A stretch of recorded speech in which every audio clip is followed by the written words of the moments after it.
Hello, gentle friends, and welcome to a second dose of REBBL, a Blood Bowl today. Kanuki, welcome back to the stream. It's time to get into the top of table 5M Gauntlet, in which I'll be taking on, right now, the Underworld squad, and later on next week, the High Elven team, the two very top teams of the division. Joining me today is Caldagum, who is going to be helping talk through things today and hopefully give you guys another level of insight into what's going on. Caldagum, how you doing, huh?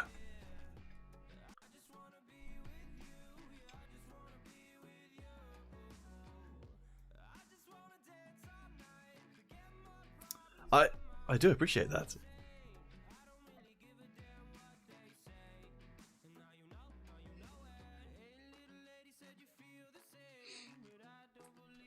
Oh boy.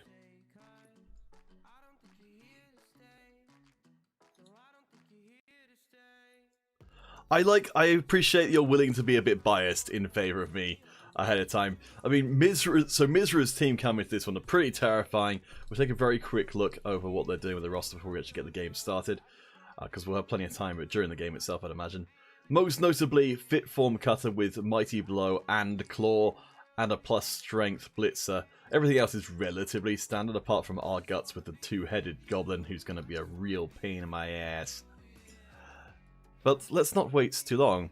Hey, Vladimir Putin, thanks for dropping by. Oh.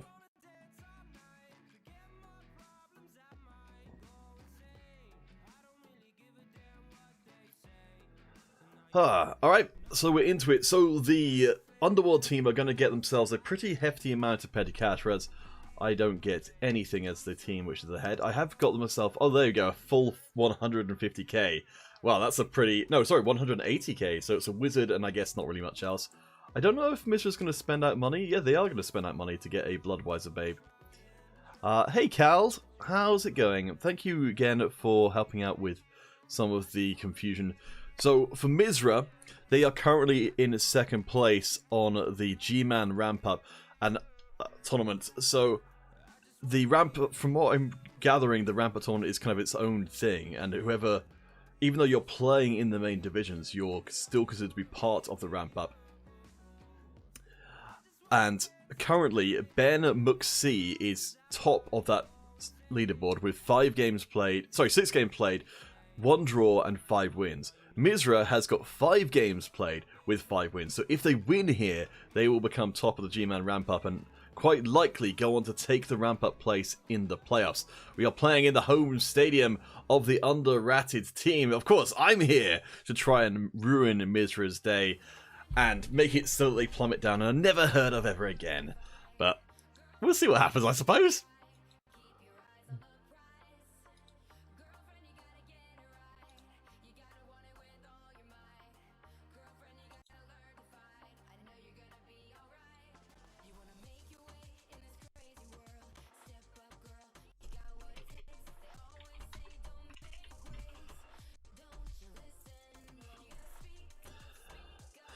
So, I mean, I brought it in the bear pretty early on in the team's development because I'm trying to avoid getting horribly slaughtered. Up until this point, I haven't gone up against a team with Mighty Blow and Claw, though it's not exactly like my team is a heavily armored team in the first place.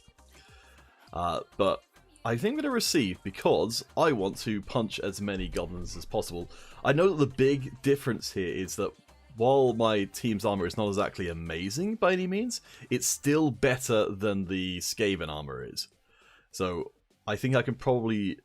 I've got my plus strength Blitzer, who's going to be pretty good at punching. I've got my regular Blitzer, who's also good at punching.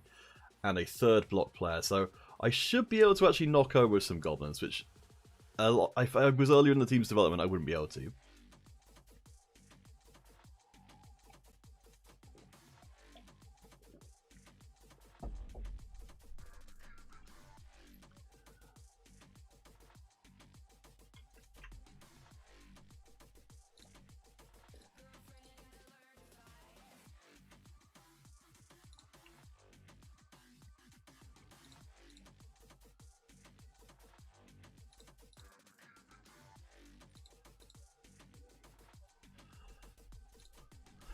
Hey, Innovation B. welcome to the stream. Yes, so we're going to do our very best to not accidentally do any coaching here, so do call out if you think anything's straying too close to that, because I'm going to do my very best to not get coached, and hopefully we'll figure it out along the way. It's always going to be tricky when you're having a conversation with someone who's playing, not to say something that can be construed as helping out, but we'll do our best. In fact, we're going to try and be as unhelpful as possible. Maybe you should just try and be misleading and say, oh, don't forget about that player who's got tackle. I'm like, wait, what? No, I don't have a player who has tackle. Ah! They're not frogs, they're possessed suits with meat bags inside. About as far from frogs. Oh, I could have made a princess in the frog team. Damn it, what a missed opportunity.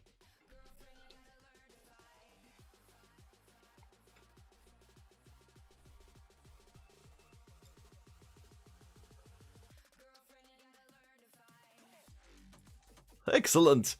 Alright, so let's see. So I'm going to spend my first turn trying to get as many good hits as possible in. So I'm going to, let's see. So I'm going to try and make sure that I get my... So they've gone for the 5-star defense, so there's no chance of really hitting a significant player. The wrestle player is probably the more valuable of the two linemen I could pursue, but I'm actually going to take every opportunity I can to hit the... Just go up and randomly hit one of the Skaven, just because with armor 7 there's a decent chance they just get clobbered.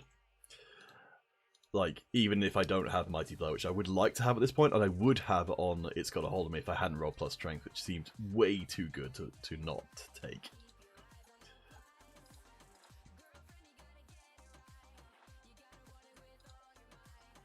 Yeah, I mean, I guess, actually, theoretically, I maybe should have put guard onto them, but they're not exactly a super great piece for guard. Unlike, say, the catchers who can jump in at agility 4 and put guard onto the ball carrier, the regular guys, I think they're just quite... sorry, no, this wasn't a blitzer. Sorry, I'm confusing myself. But for the blitzer, there's a lot of good use there. He can jump into a cage by himself and 2-die ball carrier, which is crazy good. I'm hoping maybe they end up with plus agility at some point if I get really lucky, and they just become the most absurd player in the world. Otherwise... Yeah, I mean, leaping in... That's why I only really leap with the catchers. The other guys are just too unreliable. Though, if I get desperate enough, I will use We Are Now One Flesh, who's got Wrestle to leap in and go after a ball carrier, because it's still a decent chance of getting for it. So what's my first turn going to look like? So we're going to have... We're going to have the 2-die block with block, and we're going to try and hit these goblins as many times as possible to hopefully get an injury. As far as what we do next, whoever's left over is probably going to run up and try and punch a lineman. I don't mean to ideally get a 3-dice hit in with stuffing the bear. Apart from that, I think I'm going to just have a couple of guys left in reserve in case there's something weird happening. And break free is going to be the ball carrier. So I feel like my main thing here is to avoid getting in contact with Fitform Cutter as much as possible, who will murder my team, and to try and get a blitz onto a Skaven player every turn if I can, and hopefully just attrition them that way.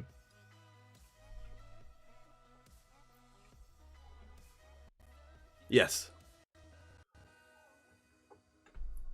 Okay, well that's not major, but it's okay. But yeah, no, I fully expect that the blitz is going to be blitzing every turn. Okay, that's fine. Alright, so this is quite nice to have 3-die blocks with block, and I'm going to need it. Yep. Alright.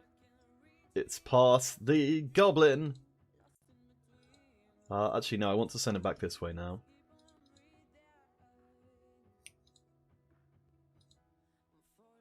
Yep, great job so far. I maybe didn't think this out tremendously well, because now I'm going to probably just end up pushing. But this is okay if they do end up just pushing. And they will end up just pushing. Alright, well, at least... Yeah, I mean, they are pretty good at it. Alright, so I think this is going to be optimal. There we go. There's a hit. No injury. Alright, 3-die block. Yes! And I also shoved this in front of the troll to make life a little bit harder. Ooh! Does it crap? Well...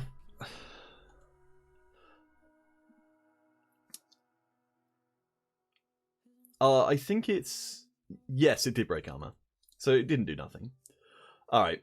And I'm going to take this opportunity to go up and... I don't have any block players left at this point, but at least it does. That does mean that I use all my block players. Go up and just give a whack to this guy. Okay. Phew.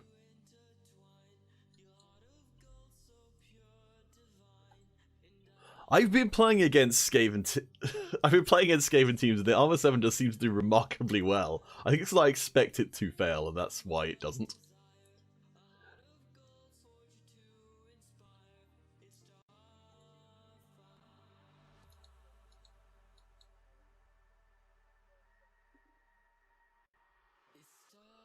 Alright, I could just... If given the opportunity to do so, I will just pass the ball all the live long day. And I would otherwise pass up to my catcher here, but I think that's a little too silly, because it puts it in a position where the goblins can just run in and steal it. So I think I would just take this opportunity to grab some SPP, or potentially grab some SPP, chuck it across here, and if it gets dropped, I'm not overly worried. And it does. Good thing I'm not overly worried. So we're still going to worry about a wizard and a and the babes and the fan advantage modifier of +2, because Mizra's team is the winningest team, or one of the winningest teams in the league, and will never actually play against the other team that's the winningest team, which is the High Elves, because of coming in late, and also possibly just... I don't actually know if everyone even actually does play each other, because it's kind of an abbreviated season.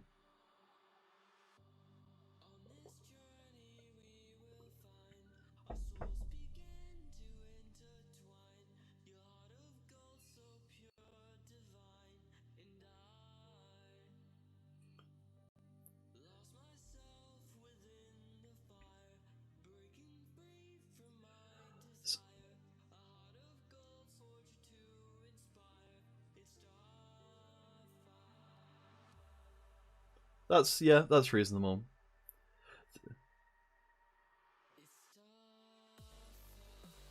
Let's see, does he survive? Oop. Okay, so up until this point, I've not taken any injuries on the team at all, which is crazy, considering that I played a Kislev team. And there we go. Get out of the way early. Smashed ankle. Oh man, that's okay. Well, good thing I can get more of those, I suppose. He was an 11 SVP lineman, which is not great. But let's see. That was one flesh. I actually forgot to put him in as a leveled up player. Alright, well, I think they'll stick around for a little while. And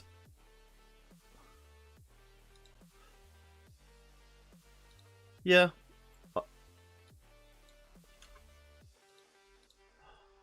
Well, I mean, I've got a spare player, so I'm not super upset about that. But I fully expect every time that guy blitzes that he's going to be causing injury, because we're already into like the late game territory. Like, I think this is one of the few, one of the things that the Underworld can do that's pretty unique for them, is to access the killer, like, very, very early.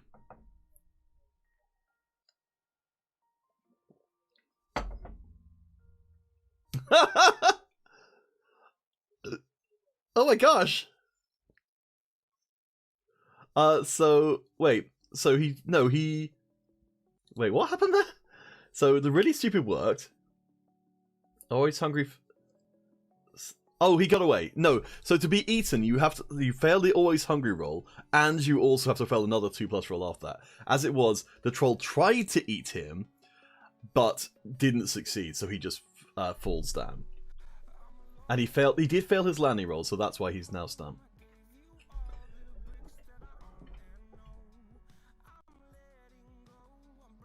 Well, I've got the 4+ -1 failure, and then armor roll. So I'm assuming that's it's listed as landing, so I'm pretty sure that's what it was considered to be, but I'm not exactly the most experienced with throwing teammates. Oh, someone's gonna try and dodge away from a diving tackle prehensile tail. Seems rude not to. What? He got away anyway? What a little jerk!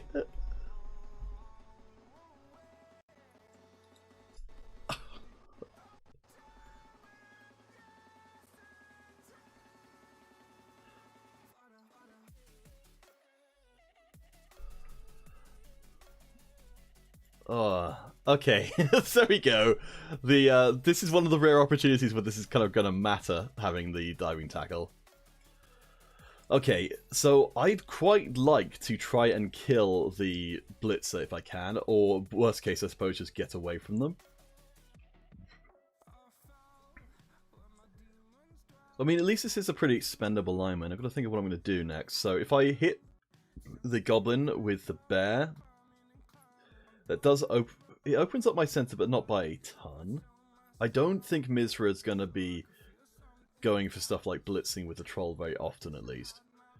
I want to have my blitzers up next to his goblins as much as possible for reasons which we've already established.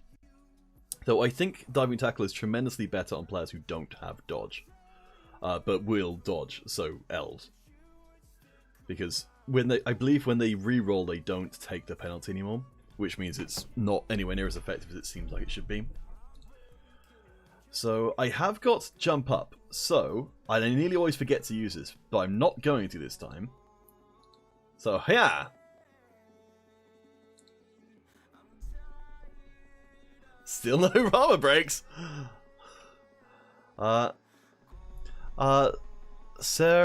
Serikata, they should still take the penalty for diving tackle. We'll have to look out for the dice rolls next time, because oh, did they?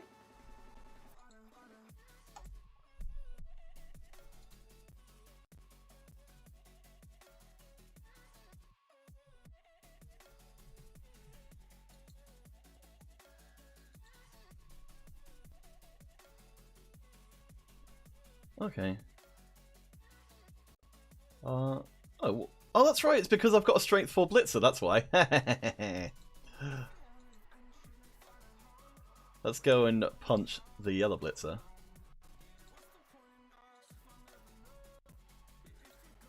Oh! Okay, that's still pretty good. Yeah, I mean, I'm pretty tempted to just foul the crap out of him, because he's like the most threatening player by a mile.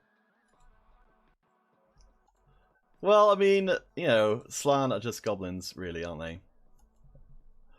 Goblins by another name. I'm always kind of tempted to, if I get hold of, who's the two-headed one? If I find the two-headed goblin on the floor, I am tempted to also foul them, because they're so low armor anyway, and they're a real pain in the ass to deal with, that might actually be worthwhile. I've got a lot of linemen who don't really do anything on the team, like tons of linemen who just don't do anything. So I think it's quite possible. I've got the reroll, so I could absolutely go for a cheeky pass, and you know I'm gonna.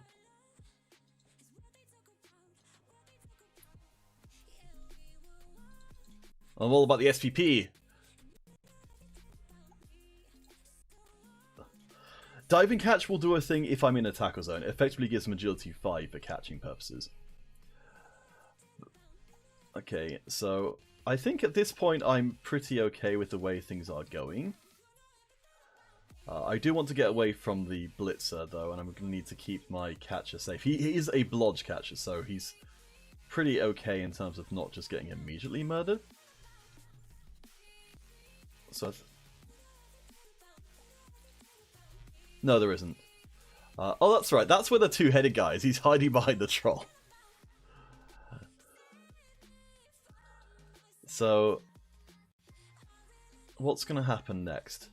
I could easily see the lineman being sent round to go after that. So I think I will actually more aggressively defend up there. There's only a guy in. So that means that if he's going to knock my guy over, that he's going to have to bring in an assist to do so. the Blitzer's got along with 1, 2, 3, 4, 5, 6, 7, 8. So could go in and after that. I think I need to go here. Ideally, I would have the Blitzer like in a position to grab more goblins on the way, but it's okay. I've got a reroll, so I think I will. Do I make a block without block against the person who's got block? Probably not. Alright, well I certainly made use of my whole turn. Hey, Neil Ewins. Asking where? I don't know what you mean, Neil. Where is what?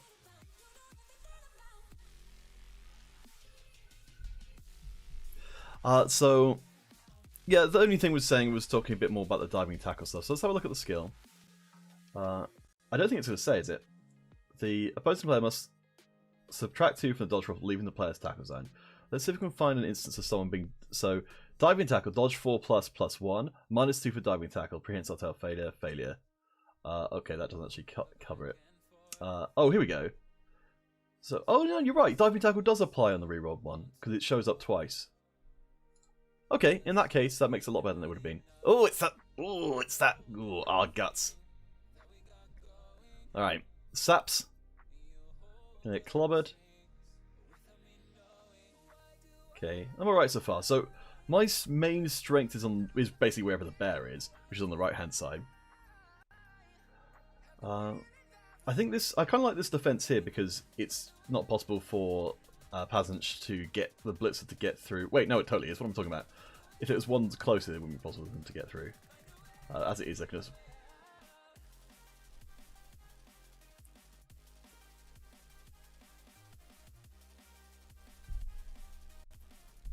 Yes, there's most likely going to be a blitz. But so sacrificing saps over here does keep their wrestle guy from going after the ball carrier, which I think was worthwhile.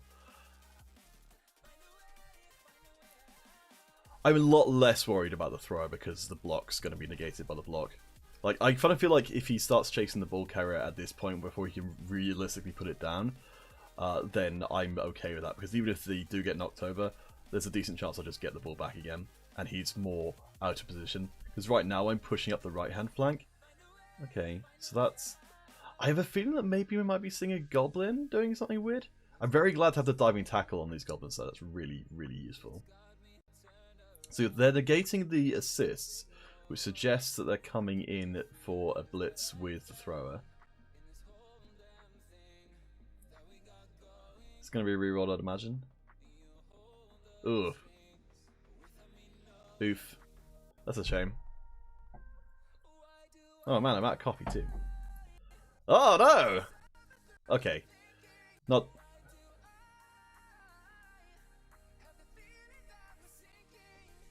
How many chances do you need?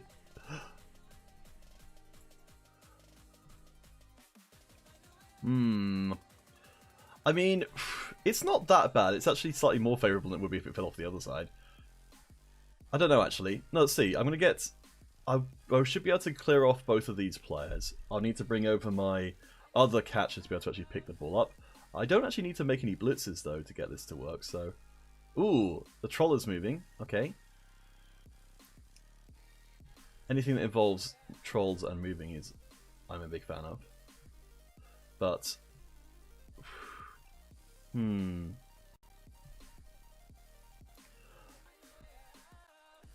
Yeah, I'm always feeling great whenever a goblin is being thrown, because that kind of implies that stuff's gone quite wrong. Okay, so what can we do here? So this guy could get up and make a 1 dice on there. Let's see. So if the bear hits someone, that's probably okay. I think I'm going to move a guy over here so I can get my... Do I want to move him there, actually? Because that's going to restrict access to the ball carrier. To the ball, rather, not the ball carrier. Let's see. I could... What's the safest stuff I could do? That's yeah, because of the troll being there, that's now a 2 red dice. I could just spend a little bit of time punching goblins. That would... Actually, yeah, that's alright, because that if I can get rid of both goblins, I'm making this guy free up for an assist. So let's do that. Pushes. See, when I only want pushes, like, that's when I'm like, okay, I can fit. Yeah, like I can live with that. Of course. Oh, thank God, I've got block. Okay, so this is the first part of the plan. So we've got now. That's still 2 red dice, isn't it? Oh, it's because he's strength 4. Ugh, it's really hard to remember the individual ones here. So, all right. So I think I'm gonna have to. Oh man, this is really bad. I'm gonna have to get a push here. Okay, good enough.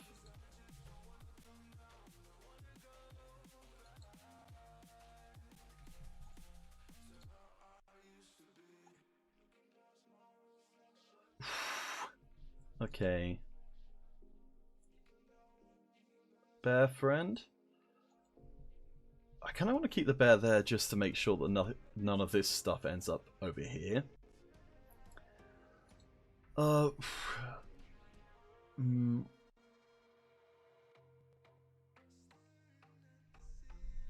This is tough, so they're just going to go grab the ball next.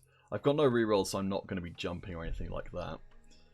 I can at least make life a little bit more difficult, and I feel like maybe I'm... Sorry, I've got hair all over me from somewhere.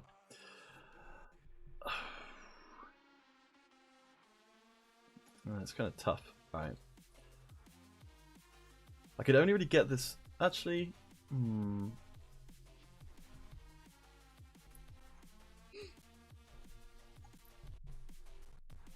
Okay, I think I'm going to...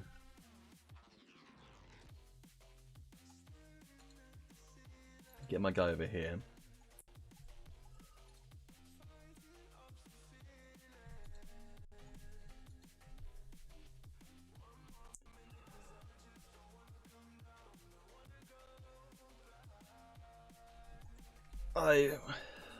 Yes, I am.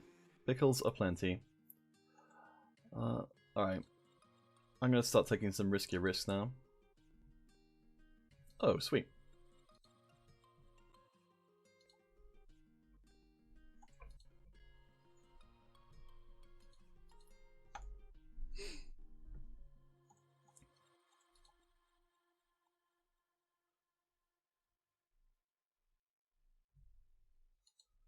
Okay. Is there anything more useful I can be doing? Oh, actually, yeah. This is going to be at least semi-useful.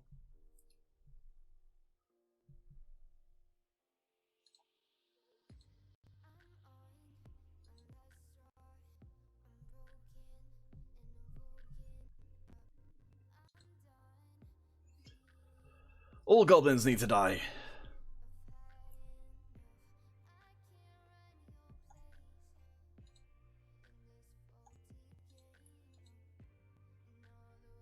Okay. I really don't like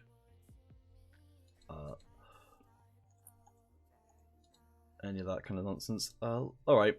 Well, let's try it. Oh, well that makes life a little bit easier.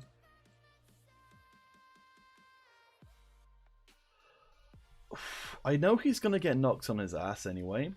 Though the place the troll is in at the moment is actually kind of interesting because they don't have any other players near them, so they're not going to get activated unless one of the players is sucked in just for the purposes of doing that, which could easily be moved up next to them. Screw it.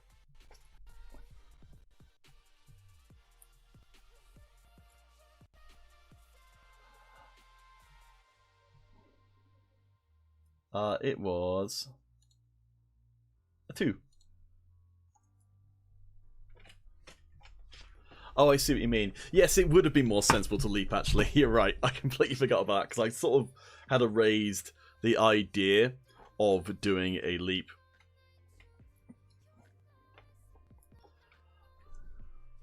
Yeah, that would have been better to have leaped.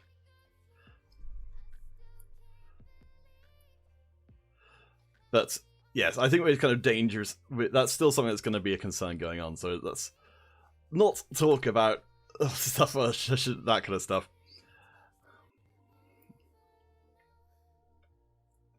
I have a feeling I might already be in trouble. Okay, well, I figured there was probably quite a lot of places I could go where it was better than the wall was right there. I'm really glad the thrower didn't just catch it.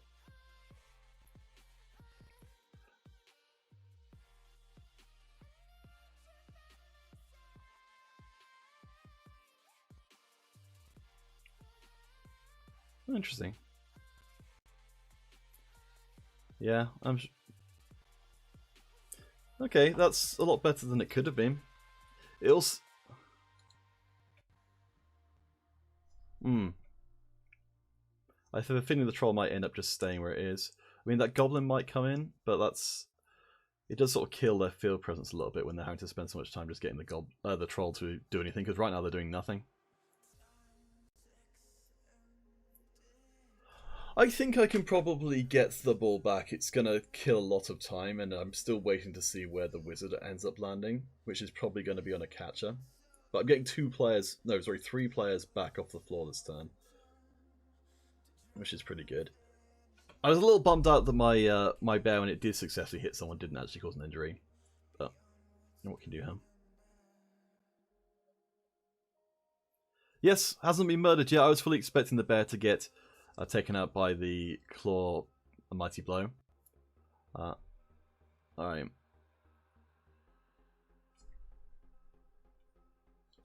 Yes, it's a shame I don't have my wrestle player anymore, because that would be pretty handy to have. Unfortunate.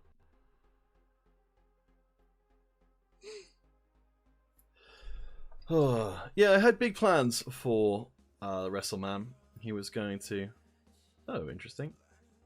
That's going to open up the 2-die blitz, I suppose.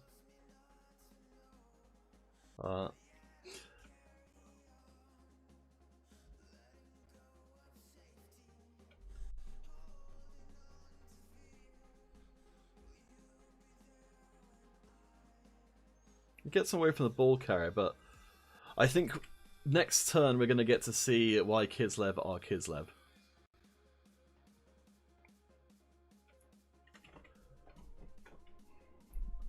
Who knows? It's a mystery. Okay. So first things first, blocks with block guys. So glad I have block.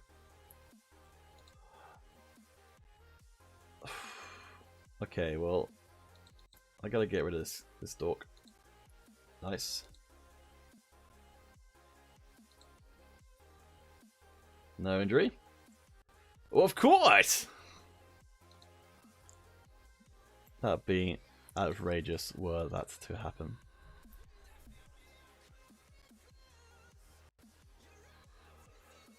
Oh, okay.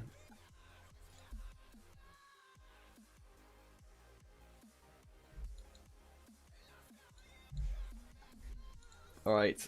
Stuffing. Go stand over there. Good job. Proud of you.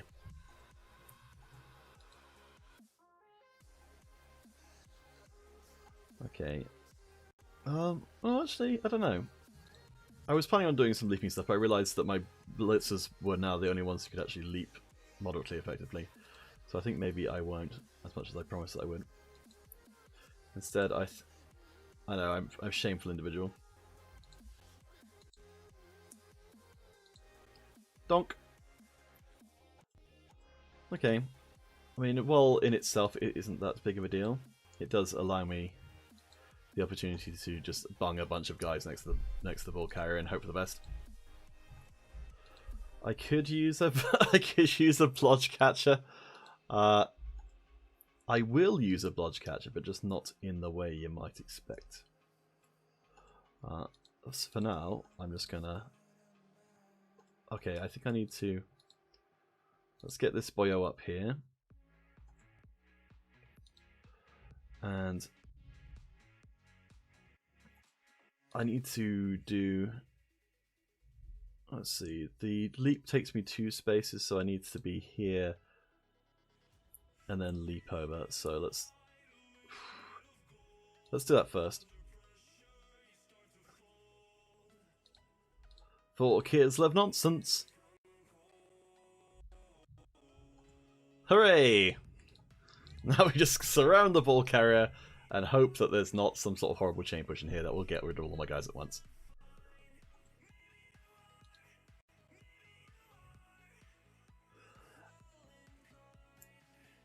It seems to be, I think, relatively reliable.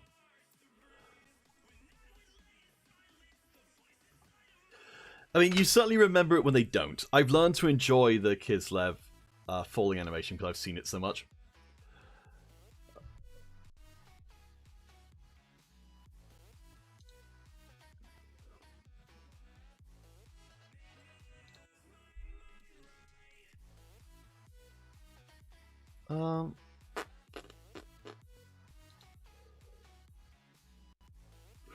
Okay. I honestly don't know how the game is going right now. I'm in a position where I could potentially see like a random fireball being thrown at, maybe on like the 4 players in front of the ball carrier. It wouldn't be a particularly good idea, I think, but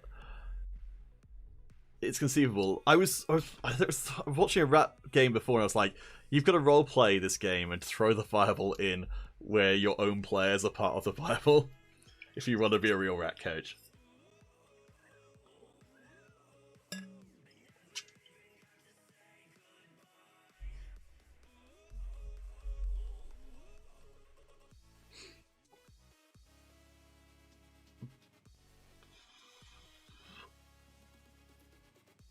I was trying to think if that could be construed as coaching by suggesting I should put my players on the floor. I don't know. I think it's probably a bit of a stretch. I'm really paranoid about it now.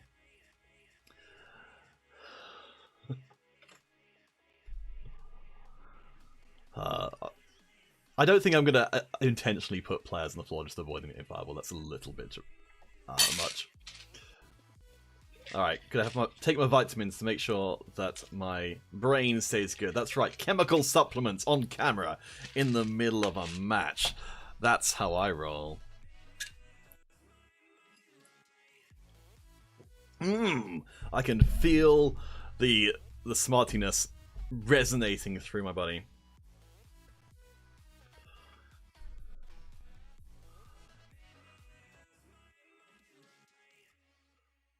Is it non-politically correct?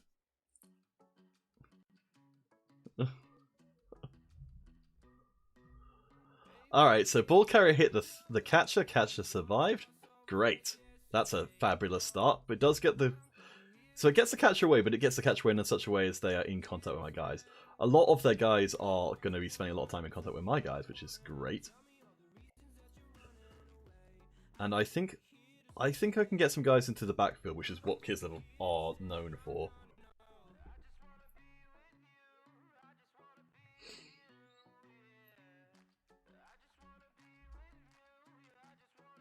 Yeah, I think so as well. I think... Oh, no. Okay. If it was going to be anyone, it was probably going to be the Mighty Blow guys. I mean, admittedly... Oh, sheesh. Alright, he still gets him. Thanks to the sky as cared. Okay. Down to 1190.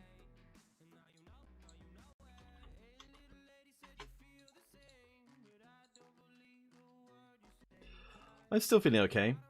That Mizra seems to be focusing on blitzing Lyman, which is a bit weird. I mean, I know they're not like they are armor value 8.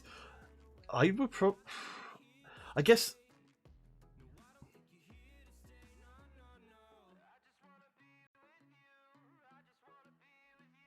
There we go. We're getting there. We're getting there. You've become paranoid too. That's what we like to see. Alright, so I'm feeling pretty okay. I mean, the Skaven are definitely not, or the Underworld are not taking as many casualties as I would like, which would be any.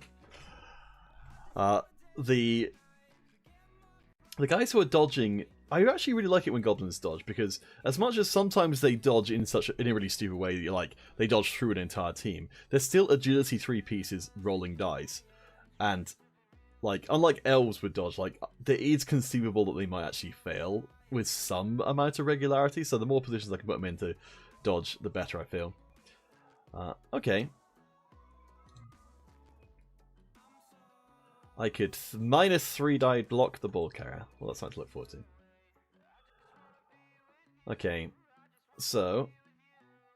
Oh, I could 3-die block here, though. That's kind of fun. That's... I could make... Okay, so I make a regular 2-dice block and then turn it into a 3-die block if necessary. That's not... Yeah, I don't think that's too bad. Alright, so the front line is holding for the time being, but if I can knock over this guy, I can get a sort of chain going, so I think that's what I'm going to do. Strength 4 guy. And I'm going to follow up. Now, hopefully, I can pass the goblin. Pass the goblin.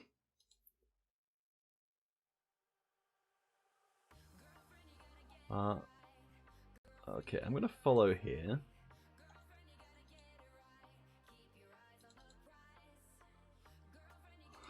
Pass the goblin.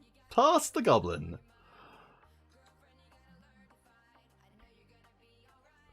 Okay. Now, in another edition of Pass the Goblin. Pass the goblin. Okay.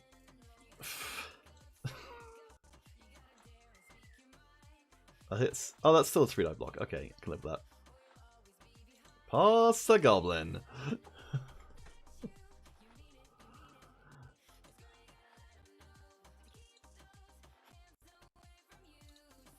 Okay, so currently that's a 2-die against. So that's with 2 assists, but my guy has got a bunch of assists on them. So let's negate that assist. I feel like I'm not making good moves here, but...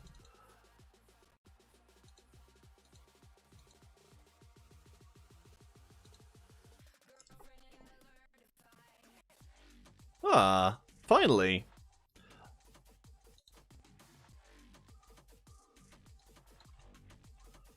Yes, that's a bunch of team value gone. So that's pretty good.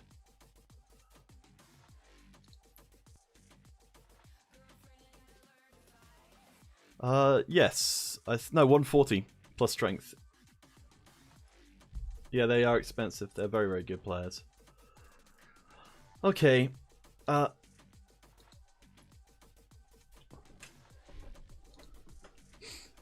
Alright. Oh man, I'm ending up with a lot of guys next.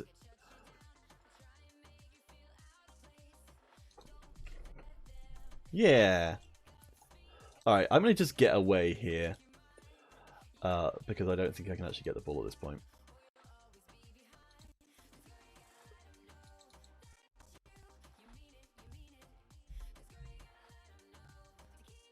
I mean, it's at the end of the turn. Alright, Mizra. Do you want to go for... Nope, doesn't want to go for a straight clobbering contest. I think the Underworld are probably going to smash down the left-hand side now.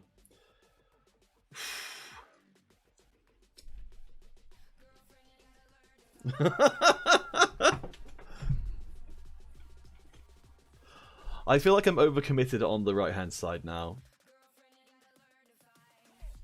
Oh, the co-host doesn't have sounds, huh? Old one, thank you for letting me know. We kind of set this all up in a bit of a hurry, and I think maybe it's gone a bit weird then, if that's the case. When he comes back, I will make sure that there's nothing wrong with what's going on. Oh yeah, the audio device was set to the wrong one. Well, that's good because anything borderline that my colleague was saying there has now been erased. Fabulous. Okay, I avoided getting mighty blowed clawed, so that's good news. Alright then. Okay, so it turns out that it took quite a long time with the broadcast for him to point out that I hadn't actually left your microphone on. So that's good news. What? Apparently something had gone wrong with my OBS and it wasn't picking up. Now I can hear you. Okay, O1 is... Thank you, O1, for pointing that out. Okay, cool. So you couldn't hear any of us? Yeah. Well, no, couldn't hear you. Could hear me. Oh, okay. So, my bad. I didn't... There was a lot of stuff we just kind of put together before this started, so that was... Before I missed the... one of the things, which was the pen couldn't be seen on screen because it had worked previously, so I was like, I don't need to go and check if it works again. That seems unnecessary. And of course, it didn't. For no good reason, it just didn't.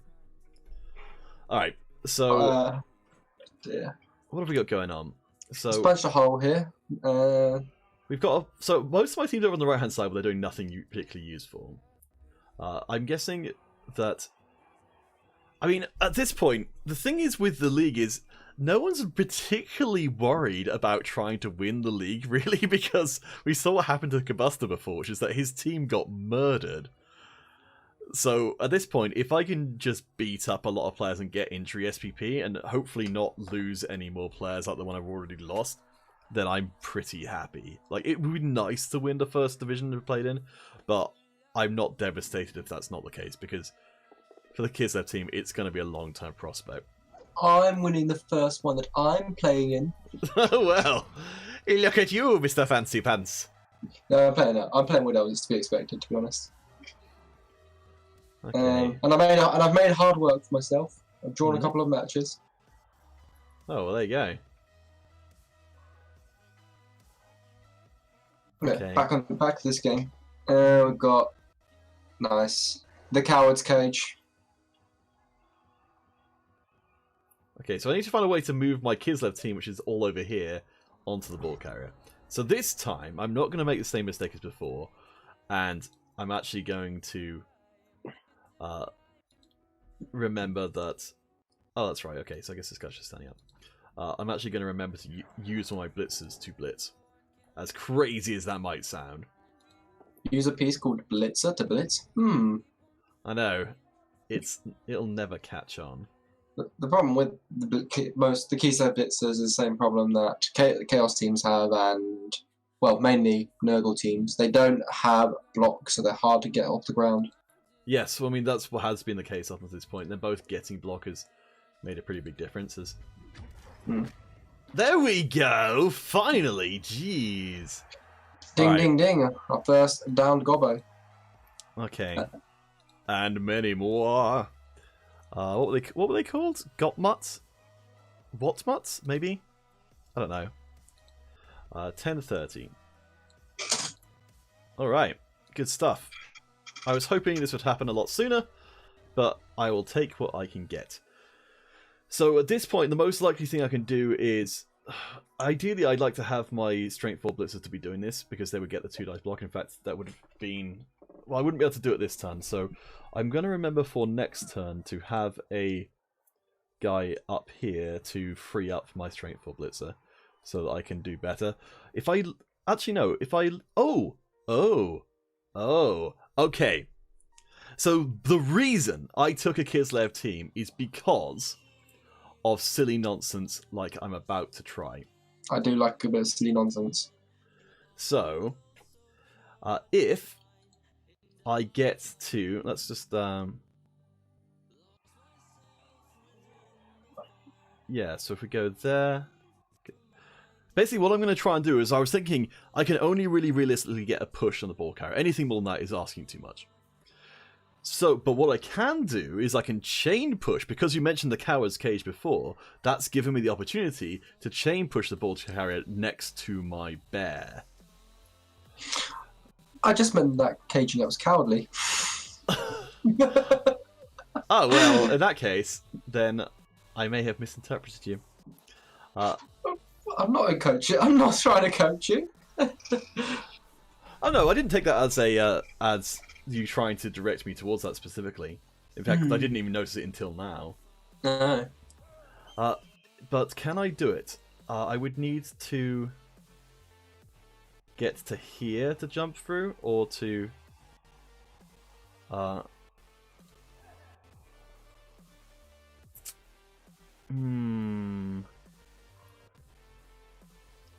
Big thonk. So my Blitzer can leap in and make a 2 red dice block against him, which is probably going to not end up terribly well. But I think in order to get to here, I would have to make a 50% dodge, which is no good. And then I'd have to make a leap, and then I'd have to make a hit.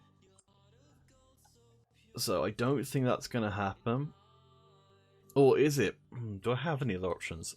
I think I've got to send... Right, so I'm going to send my Meladio around here to be the one who's at least in the way. And I can...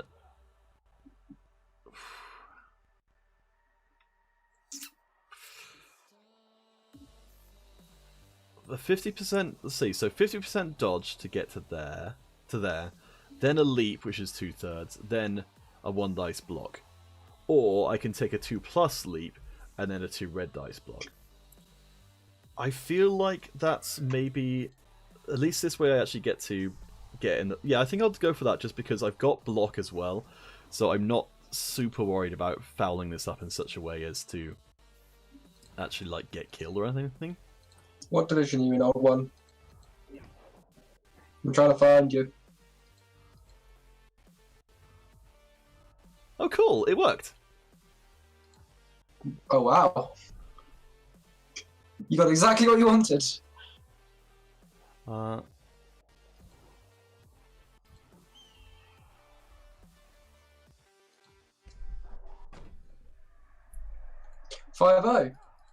For some reason, I thought you were in tier 4.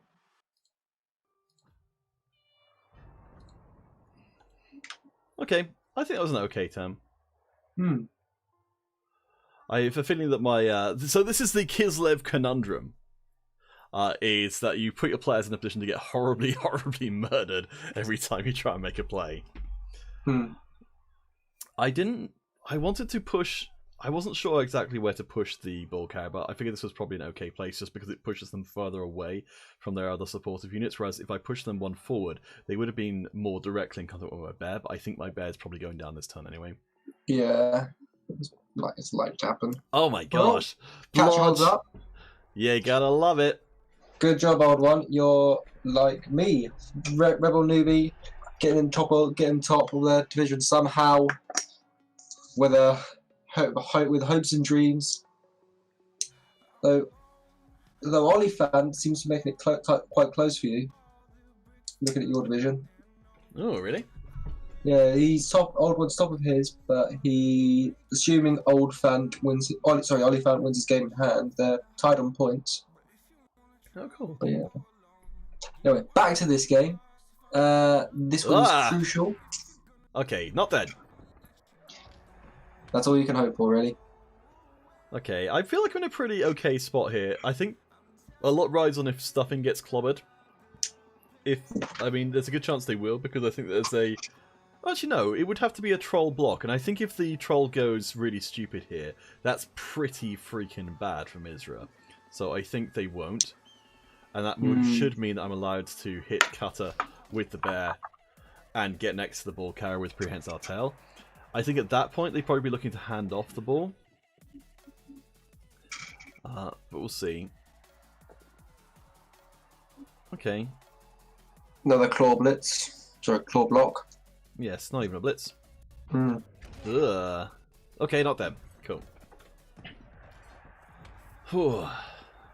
Alright. Now, time to crucially roll a 1. So... Well, that sucks. Yeah, well. Alright, well, I set up in the previous turn for what I'm going to do now, which is have a strength 4 blitzer who can jump with the ball carrier. Not dead! Best you can hope for. So yeah, this is what I've been setting up for. This is why I sent the guy up here, is to free up him, and then he can jump in and 2-die block the ball carrier. Yeah, let's see what happens with that. Diving tackle, you gotta do it! Yes! Hey!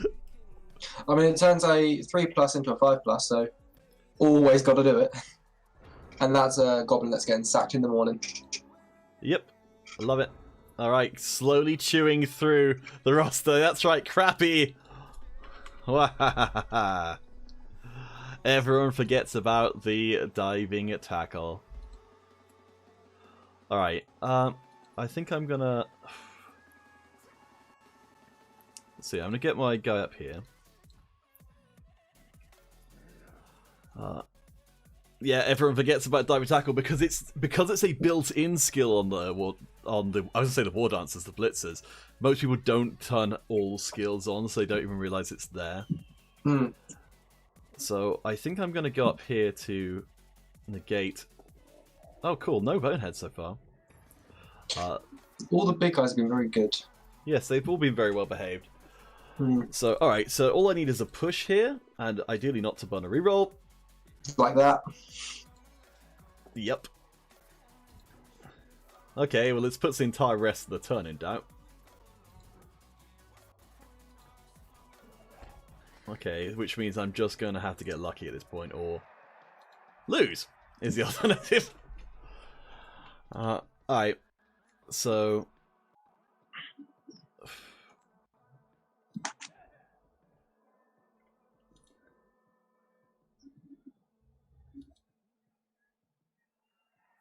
I'm going to set up a little bit of a something of a screen here for when this inevitably goes wrong. I usually find that if you're thoughtful enough to plan for when it does go horribly wrong, then you're less likely to have it go horribly wrong. Always assume you roll pushes, then you'll never roll skulls. That's true. I mean, that hasn't been the case here, but yes. Alright. My flawless logic, I'm telling you, it's flawless. There's no flaw to it. Alright, so I need to roll a successful leap. Let's see what happens. First part, well, I didn't roll the dice. Success. Second part. Splat, splat, splat, splat. Splat! He's not dead though. Every time you leap, you're taking a life into your hand. It was a good play. I'm pretty sure it was. I'm pretty sure it was the right idea. Yeah, I mean, I didn't have that many other options, so the fact that I'm chewing through the Underworld team during this half makes me feel a lot better about it. Like I've got 10 players against their 9 because I've got a spare player built in. They've got a spare player as well. They've got a goblin on the bench, so it's 10 on 10 at the moment. So the big thing is whether or not I should actually put in what the injuries are. So that's a KO, but the other ones are badly hurt or whatever. And a movement down.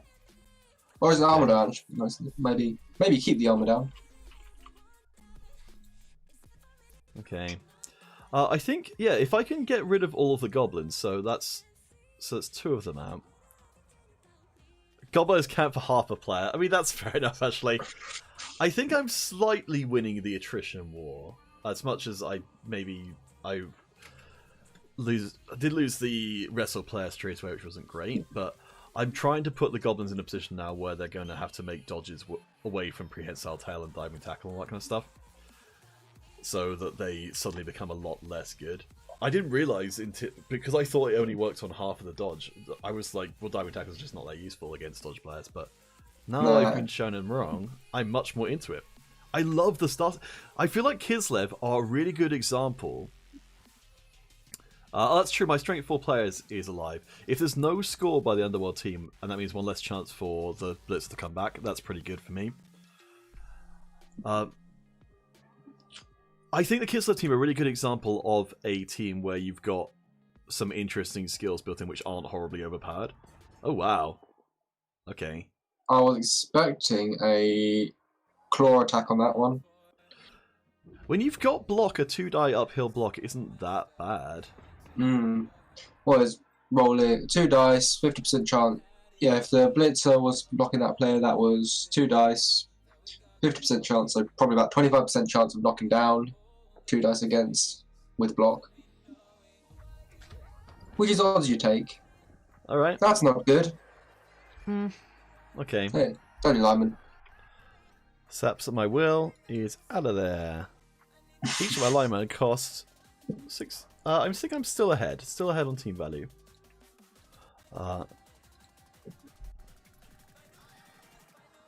Okay. I've got block. I don't have dodge yet, though. Block was going to be useless because the wrestle was going to come in. Okay.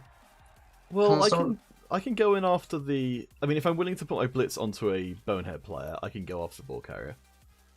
And if they don't run the ball forward right now, they're not going to be able to score. Which, I mean, it's not the worst thing in the world. Of course, I've also got my... Oh, so the nice thing about the Strength 4 guy is that he's also got Jump Up. So he can just get up and go after the ball carrier. If he... So I think Mizra did realise this, and that's why he's considering moving the ball carrier away. And that's the case for my guy here as well, as he can jump up and go after him. And I've got a catcher to provide the assist. I've got a pretty good shot at taking down the ball carrier. So against... Yeah, the tackle zones that are going to come in the way, so... It's definitely less good. I think that's going to mean I get the 1 dice rather than 2 dice. Hmm.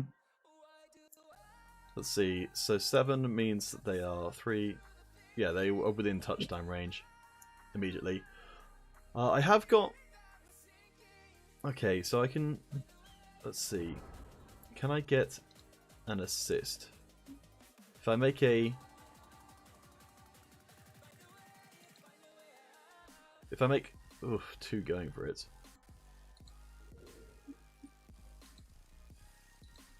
Okay, well, I don't care if he boneheads at this point. Well, we'd rather bonehead now than later down the line, to be honest, earlier. And he's been doing something every turn. Yeah, it's totally fine. Okay, so if I do 2 going for it, I can get an assist on the ball carrier. I think I've got to do it. You've got the reroll. That's a quick falling over animation. Mm. Okay. I mean, this guy at least does have... It's going to be effectively another going for it. Let's just get up some of my other guys, just in case there's ever any need for them to do anything.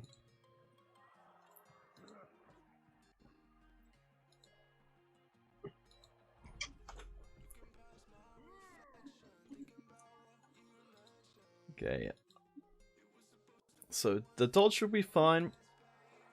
The leap will be fine. Everything will be fine!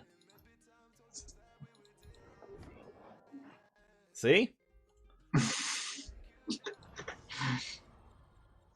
Stand up. Successfully leap. See? Oh. 2 die block the ball carrier. Oh. Ah! Oh no. Yeah, obviously the follow-up was kind of forced there, you have to do that. Alright. And there's the power, of course. Yep. Right when it's useless. Alright, well... I mean, I'm not going to stand next to the troll, that's for certain.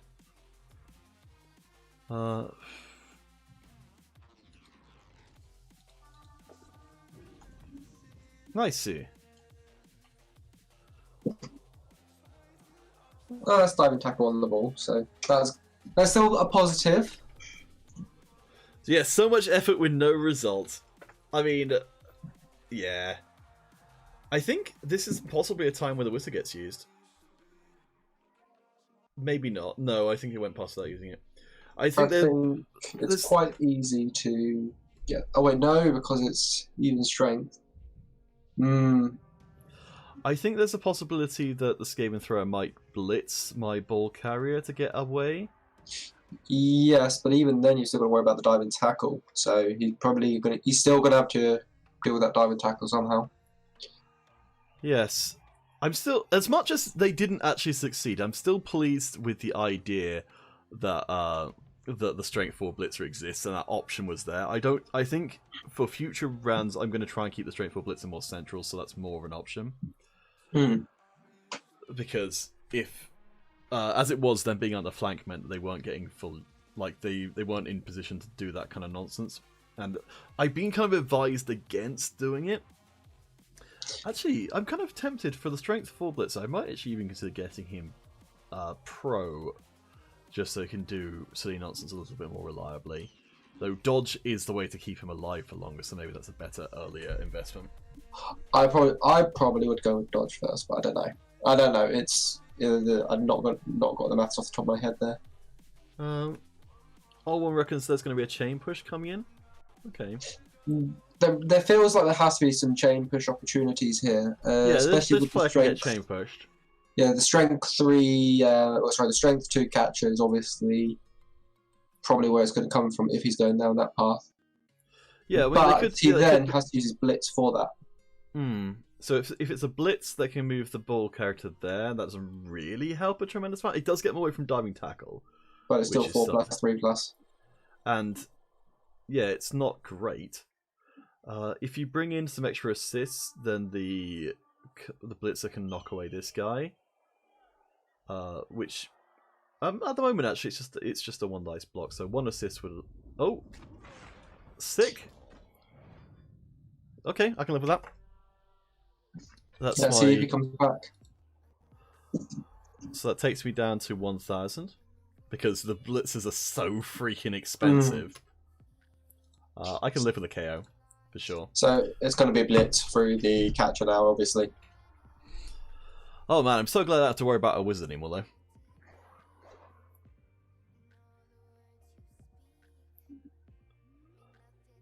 though. Ooh, he's going for a greed block. He's going to go for a greed block. He does love Mighty Blow clawing stuff. Generally, it's a good idea. I found it to be an effective strategy. I think he's going to go after the catcher, maybe. Okay, there's the assist coming into... okay. Yeah, I didn't see that guy could make it over there. Ooh, okay. He may never get his chance to get his block. No, he's okay. Alright. I was really hoping for a triple skull then. But even if that had happened, it wouldn't have mattered. Okay. Oh, another KO. It clings to my skin! It's melodrama, and that's down to 880, so I'm getting a little hammered here. Yeah, it's been a bad turn. And it's about to get even worse. Oh boy! Maybe he forgets to score. That's true. Nah, never mind. Alright, well, I guess a lot of it's going to turn on how well these KO rolls come back. So I think one of the reasons for not getting more blitzers before like the other blitzers are really ready to try and carry the team is just because of how useless the blitzers are when they start out.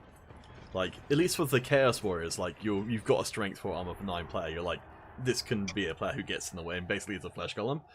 And then eventually they'll become really good. Whereas with the blitzers, they're just kind of like, okay, well, there we go. There's this plus strength guy coming back.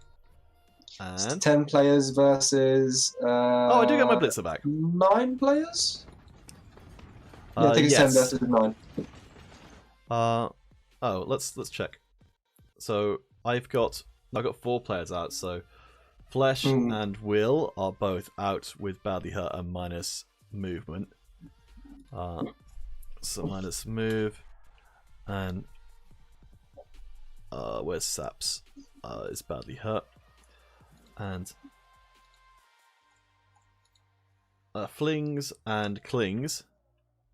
Flings and Clings are out with the KO, which is my blodge guy, and Flings is where is it? Oh, there you go. Flings is KO. So I have 8 players to the Underworld teams. They've taken 2 off, so they've got 10 against 8. So that last setup was pretty harsh. In terms of casualties. And I think it's going to be pretty rough for this round as well. I mean, they didn't actually get cased, like they're not dead or anything, but I think the game is pretty tough to win at this point. Well, we could always get a blitz, or something else. Something else could come and help us out. A tornado. A tornado, or a kraken, perhaps. Yes, or a double kraken. Crack-a-lacken. Or maybe he just resigns. That's true. Maybe his internet gets disconnected and like, well, Guess we'll never know how badly you would have beaten him. Oof. So I guess this has kind of more or less gone the way which I expected in terms of having a Mighty Blow Claw player has meant that... This is one of the reasons why I kind of like having an Orc team which has Goblins on it, because there's only a certain amount of your team that actually even get to hit anything on any given turn. So the fact that some of your team are incredibly weedy just doesn't matter a lot of the time, because they're not even getting hit. So I think actually having like the versatility of the Goblin is pretty nice. And ooh, are they actually not going to use the Mighty Blow Claw player on my bear? That's really the only one I care about. He's probably going to SPP farm, go for the backfield and SPP farm with it. That's what I'd do. I don't know. Extra rerolls? I'm not an Underworld coach. Alright. It's looking tough for our boys in Burgundy. I mean, wait, no. I forgot my own backstory. The team is not the players. Sorry, it's not the humans. It's not the boys. It's the clothing that's the team. So these drapes are sure looking pretty good. So these are clothes that are possessing the people, as opposed to people who possess the clothes. Yes, it's almost something which you could see in the actual Blood Bowl rulebook. It's a indictment of commercialism. It's a cutting, scathing review of our society. I get that one. I mean, I don't know. I'm just making stuff up, but it sounds sort of compelling. It sounds like something that would make Karl Marx spin in his grave. It's true. I put the perpetual motion in there myself, just in case.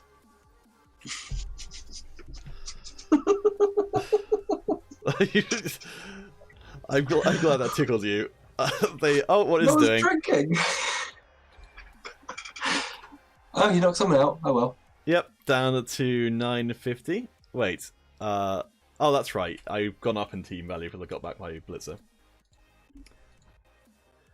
Oh boy. Okay, it's looking like Mizra's reign of terror will continue here, and the thing is, it's a very bold thing to take a team with low armor value. Actually, no. Well, this is why it's genius. So because all the teams in the playoffs are going to have Mighty Blow Claw, it doesn't matter what your team's armor value is. So you might as well take a team with armor value 7, because that's what effectively it'll end up being anyway. So yeah, there you go. Next level thinking. I'm 100% chasing the ball in this turn, by the way.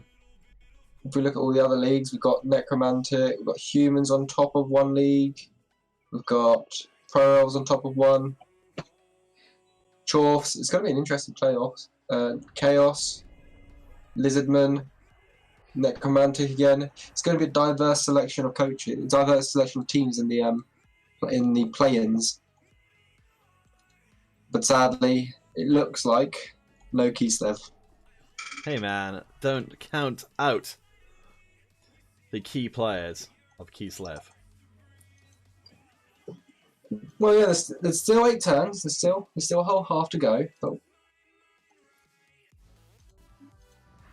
the way he's played, looks like he knows what he's doing, and I think he'll be able to hold this out. Block does a thing. Nah.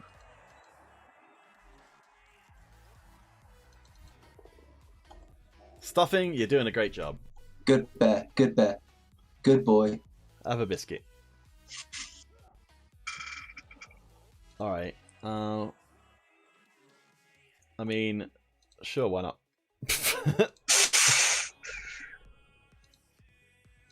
I do like this peripheral pressure you've got on the left hand side. It's like, oh yeah, you're gonna have to move up now. I do like that.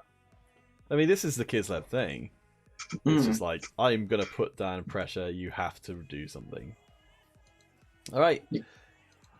All stand up. I stand for standing. You're not having him splat. You know what? I'm actually gonna even re-roll that. Splat? No. No splat. That's right. The High Elves going through now in 5M. It's a very good chance that the High Elves go through because of Mizra effectively being invisible in the standings. Though I will be playing against the High Elves next, so I think that might help. I don't know if that will have any influence over the actual results. I should have really figured that out ahead of time. Alright, I've got to get the... If I can get a draw here for Mizra, I will ruin their chances of... well, no, I won't ruin their chances, but I'll make it a lot harder for them to win Ramp Up. Which they're on course to do right now, because they've got one less game played than the guy who's in first place. And if they win here, they will overtake. It does look like it's going to be the High Elves indeed. Assuming Exodius wins his game in hand, whoever he's playing, he'll be top of the table with no one really close to him. 5 points. And then let's hope. And then the Underworld will have their ramp up whole shenanigans. I don't know what's going on over there. No one does, but I've had it explained to me, so I feel relatively confident now. So if Mizra wins this game, he's going to be going into the Champions Ladder as well. The Champions Ladder? What is this? CCL? The Champions Cup as well. Yeah, Kanuki, it would be stupid for them to get first in division and then miss out on the ramp up spot. It's kind of weird, I do agree. There are some...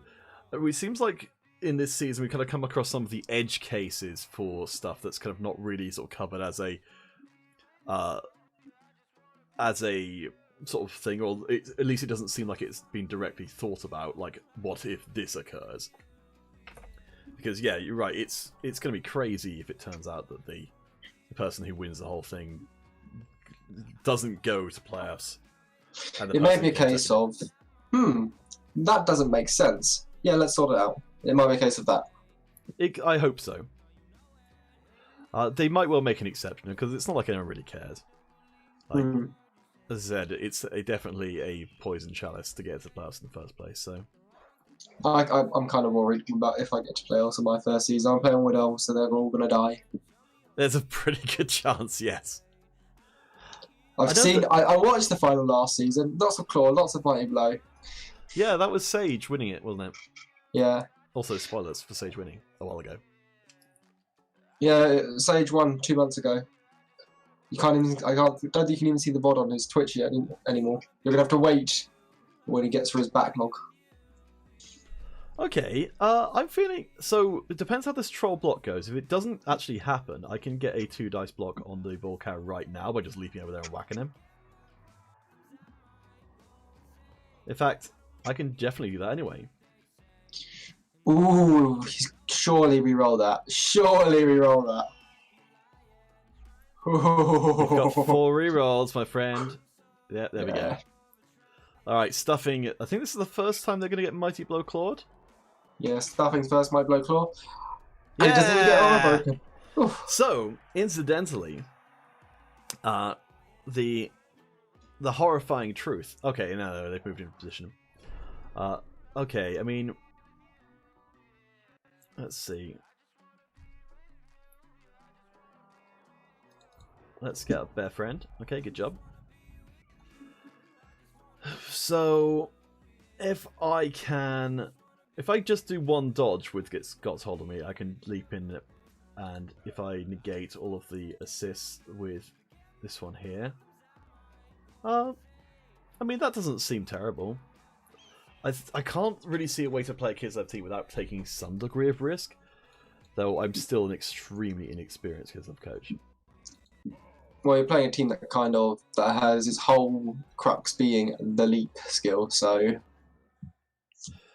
Well, later on, I feel like you have to do less and less. Rats didn't do the dodges 1 by 1 in the end, they were punished for that. I've sort of lost the thread of what Oldborn was talking about. I suspect there might be a discussion going on in the chat. Okay, made the dodge. Made the leap. Yes! Made the 2 die block. Made the 2 die block. Oh no. Oh no. Ah, jeez. Okay, I mean, I made the dodge and I made the leap, so I guess that was my quotient of luck for that particular encounter, which I guess is fair enough.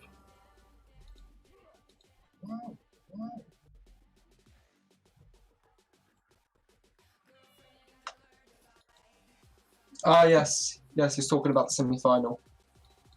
Oh, no, in the final. In the final? Did you play Rust in the semi-final or the final? No, he played Chaos in the semi-final, didn't he? I forget. It was Skaven versus Chaos was the Super Bowl final.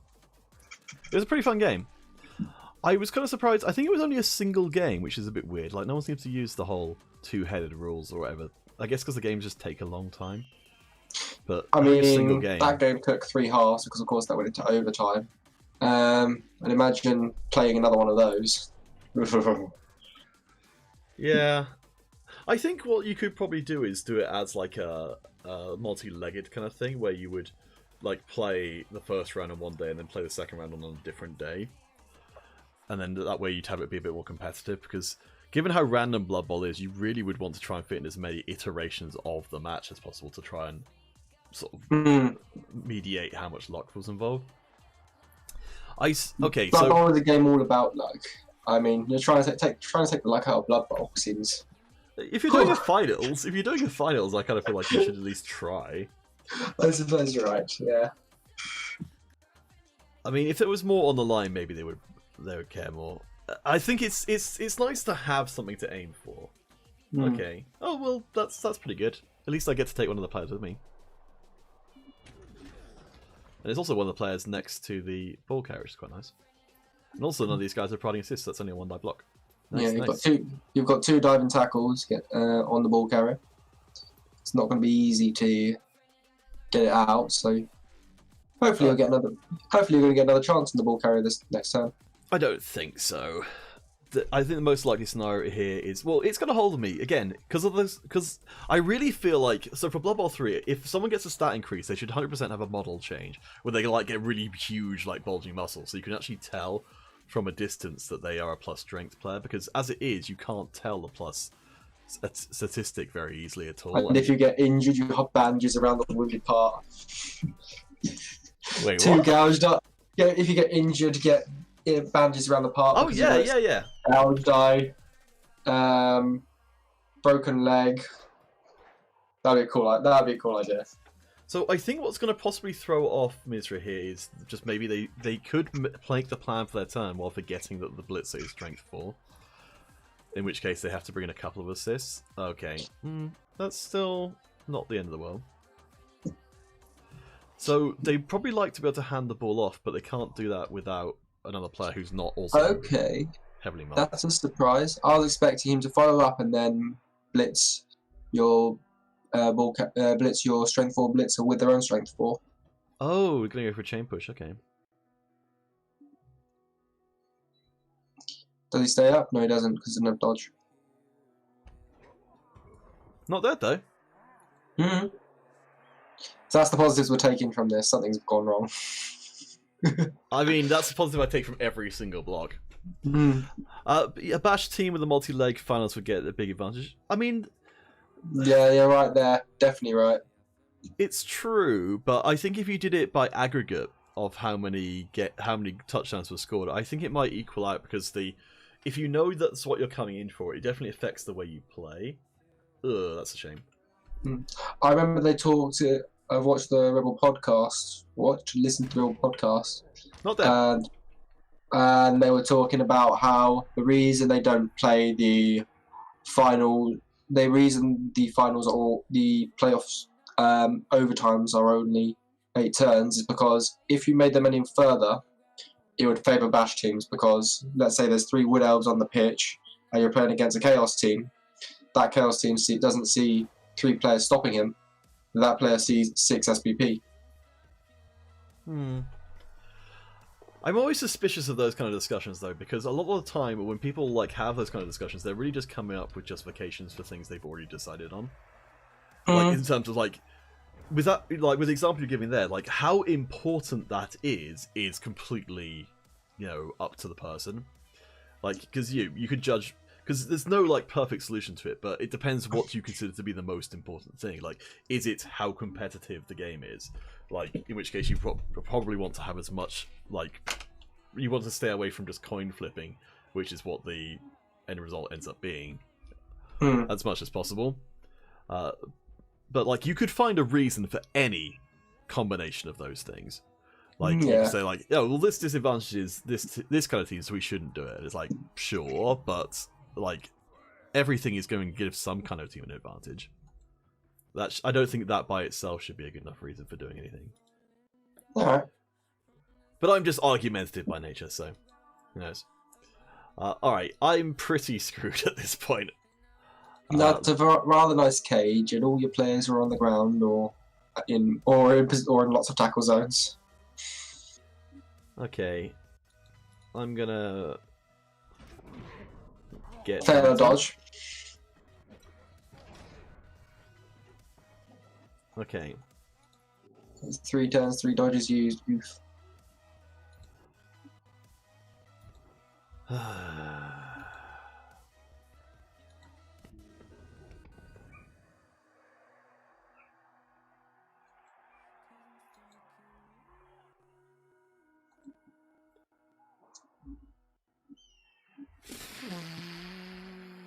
Fresh Underworld teams going undefeated was not envisioned by the game designers.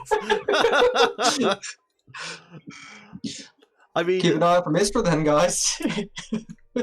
So, in my defense, as I get my ass handed to me by Misra's team, they going through so many games and getting this many SVP at this point. I guess, like, I don't know, like, I think I've had a relatively good run with my team as well, so I can't really be that salty about it. Alright, I think it's now time to throw the baby out with the bathwater. Yeah, and let's point out, he also won against dwarves. Yeah, which just seems impossible. Alright, 2 red dice blocks. Do I want to do it? Let's do it. Yes! Yes! That was deserved. That's in the front. That is in the front. Was deserved. I'm injured as well. All right, I'll take the KO. That's right. Removal's good enough. Get dunked on. I hope you feel dirty for that. I've never felt so clean in all my life. It's like a rain has washed away all my sin, and I'm born anew. So that's how I feel about that. Oh, Nuffle, give me absolution. Or double 6, that'll do. I'm just enjoying myself flinging my guys in the air at this point. That's the very least you can try for when you're playing Kislev. So what I really want at this point is... Oh man, I can't believe my KO players... Ugh, that really sucks. Is I really want Mizra to score so they can win, but I also want to... be able to get some SVP this game. And I think I've gotten like 2 so far, which is... I mean, this is the worst game I've had this season for this team. I think I've been having too much of a good time, but so that's what I'm blaming. I'm blaming you, sir, for being too entertaining of a co-commentator. That's what it was. I doubt I've been entertaining, but I'll take the credit. So, in good news, so far, the strength player has survived. Yeah. So, as much as that's tempting fate. Don't worry, I've got a wooden desk here. I'll give it a good touch. Alright. So, all I can really do at this point is put pressure on Mizra to score. And then hopefully I can get a score back and maybe level up someone. Ideally, I'd like to get my... I don't know which guy it is. It's the... Oh, the other catcher. I'd like to be able to get them leveled up by just passing the ball backwards and forwards. So that would be pretty nice. And I'm going to try and get another injury SPP by clobbering Snarl here. I'm going to... Also, I just love having jump up on this guy. Like, just so I can just jump up and just run over and clobber someone. Like, that's so different from, like, any other player type to be able to even do that. So that's pretty cool. And I've also got Yeah. Ooh. Oh, it's a plus strength guy. Okay, of course. I should really be keeping track of them better. A weird skill that I would like to see on key slip teams. Pass block. Obviously not as a first or second skill, but maybe on the line as a second skill after block, because if you think about it, they're good at intercepting because of their extra long legs, which means they're intercepting on a 5+. Your catchers are intercepting on a 4+. You're right in that is. Hey, there we go. Not on everyone, but maybe 1 or 2 players. Yeah, it's on like 1 player at most. No, 1 player with pass block is terrible. 2, on the other hand, you've got absolute pitch control. Okay, no, I do get what you mean, which is that if you didn't have 2, it wouldn't really do too much for you. Alright.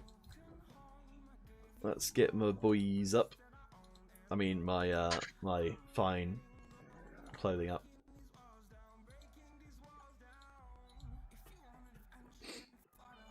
Okay, now I can at least make a... Yeah, but Kanuki, you're forcing the passing teams to play a completely different style. And a style that some coaches might not be used to playing if they're playing the elves, or well, less so the rats, but mainly the elves. I think it's not a bad idea like inherently. It's like a lot of things in a lot of games where it's like there is a reason for doing it. It's kind of like the same reasoning as the whole thing we were talking about before with the, you can come up with a reason for pretty much anything. In terms of like, it's not like it doesn't do anything. But it's not. I think it's tough to justify that as an opportunity cost compared to some of the other things you could be getting. Yeah, I mean, Kanuki said it a different way, which is just I think there are nearly always. The thing is, because the skill access on the Kissler team is so good, I think there's nearly always going to be better things that you could be taking instead of it. Unfortunately, you're right that I think the game itself needs room for that kind of idea in it a lot more. Like, block shouldn't be a thing because it's obligatory. Like, either give everyone block or just take block out of the game. Like, because if everyone takes it, then what's the point of having it? Like, I think maybe like every 3rd level or something that a player should get as like a skill from like the list of skills that nobody uses, like pass block or diving tackle, that kind of thing, just to give more players more variety without. It's the same sort of thing like in a role-playing game. Like when you level up, if you've got a role-playing game where I guess this is actually the same thing actually. If you've got a role-playing game when you level up, you can either choose a social skill or a combat skill, then you're going to choose the combat skill nearly all the time and therefore end up with a very anemic set of social skills unless you've got specific characters for social and specific characters for combat. Whereas if you get a level up that gives you a combat and a social skill point, suddenly you end up with a much more rounded character because the opportunity cost is gone.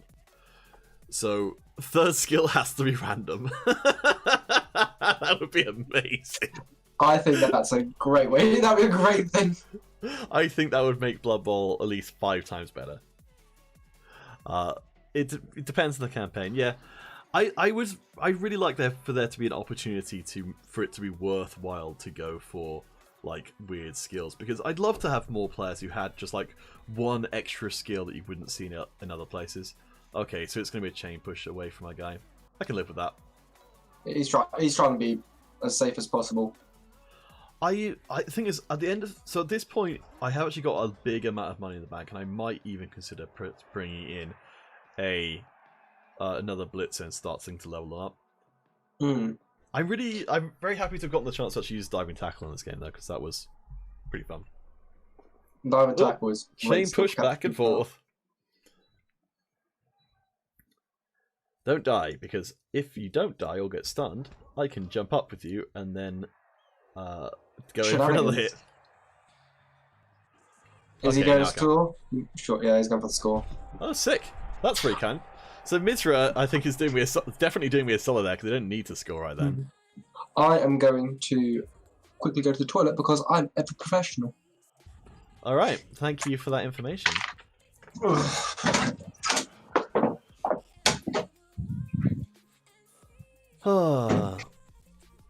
Yeah, a lot of players don't min-max. They play for fun, you do some specialists with wacky builds. I'd love to see a lot more like that.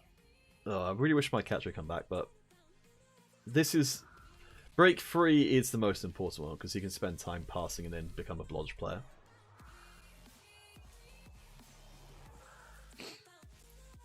And I can hopefully get a little bit more SVP on my blitzers as well. Man, this game has not gone well. But yeah, what do you guys think of the idea of having like a speciality table? Like, just have that be a rule. Like, when a player hits level 3, you get a, maybe not a random skill, but just like a choice of skills from the speciality table, which is like the list of underutilized skills in Blood Bowl that you just get as like a one-off that helps. Like in Dungeons & Dragons, like you get like a... Oh, HUD plays Chaos with no Warriors. I love the Chaos with no Warriors lineup, the Herd, where you just play with Beastman and the Minotaur. Hail Mary pass the Chaos Warriors and the Beastman with Diving Catch. Oh boy. I love that these guys have got Diving Catch built in. I think a Hail Mary stuff would be really fun. Okay, so... That's going to be... My passing setup is there. Okay, what have I missed? Not really too much. So it's Just... You're going for what you're going to do then? It's going to be... The chat is mostly just discussing weird builds. So... Okay, so I'll give you a weird build. Yeah? Witch Elves, when you consider Witch Elves relative to the other players in the Dark Elf team, are the catching pieces. So therefore, the first skill you should pick is catch. Oh, both teams gain a turn. Okay. This might change things. Alright. So let's 3-die block this guy. Yeah. Okay. Yes, the old one. Hail Mary pass on Chaos Warrior of all pieces. Yeah, that seems like a hilarious idea. What else is there then?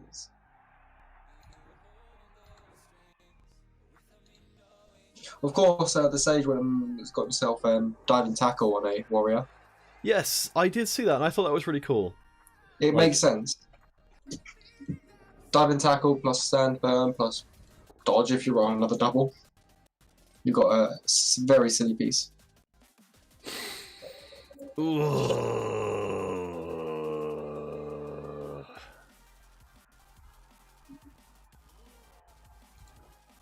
Oh, that's greedy.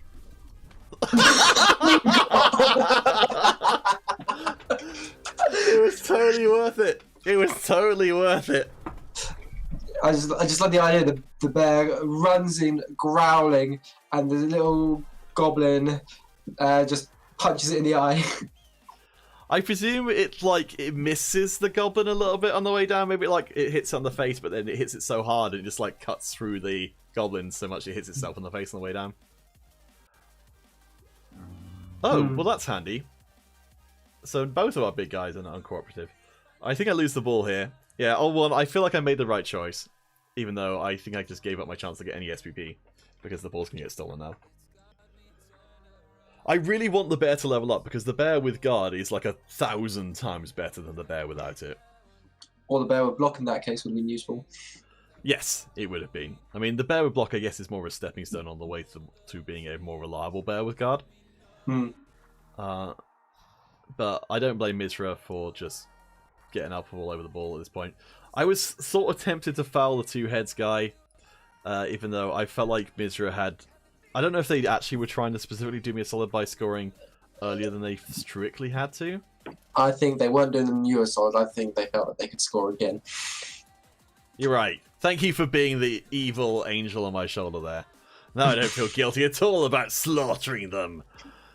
The goblins and the squigs too. If you need a reason to hurt your opponent, then you're not playing Blood Bowl properly. That's true. Thank you for resetting my alignment back to chaotic evil.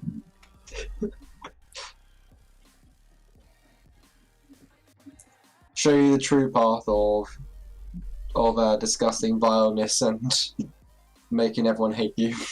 The runner rugby style team. Interesting. What's that about, R1? That sounds very cool. So, oh yeah, so you pass what you get them both as a steal and catch. So one hands off to the other, or one passes to the other when he gets blocked, and then pass back and forth as they runners move up the pitch. Oh, that's pretty fun. That's how you're supposed to play runners, I suspect, or at least how they were designed. Yeah, another steal, pass, catch. Yep. Oh, so that's presumably a dark elf. Yes, because they start with dump off. Yeah, that's a really which cool is a skill idea. that no one takes. Funny enough. Oh, down goes the rat. Surely, with 3 rerolls left, he's going. Yep, he is rerolling it. Okay. I think I'm actually totally fine to get in for a hit on the ball carrier here. Hmm. So, this one needs a push. Gentle push away. There you go. Tickle you away. Thank you very much.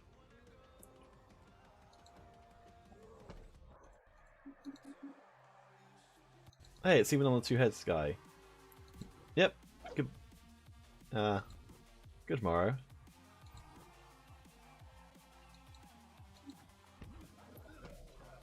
I'm not getting these hits, which I need. Alright.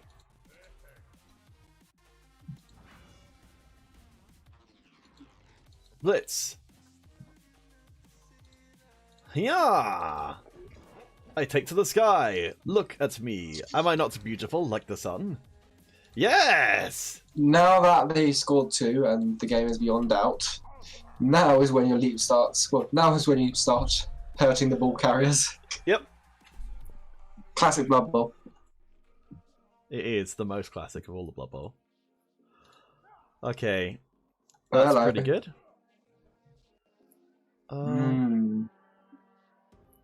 Ooh. Tempting. Okay. What you can do when you just don't give a crap. Alright. So, here's the play. Leap onto that ball. What's the fastest way I can get there? That way. So, let's go that way. Leap onto the ball. Pick up the ball in 2 tackle zones.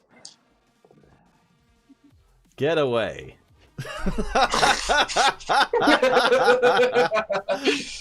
Beautiful. Beautiful.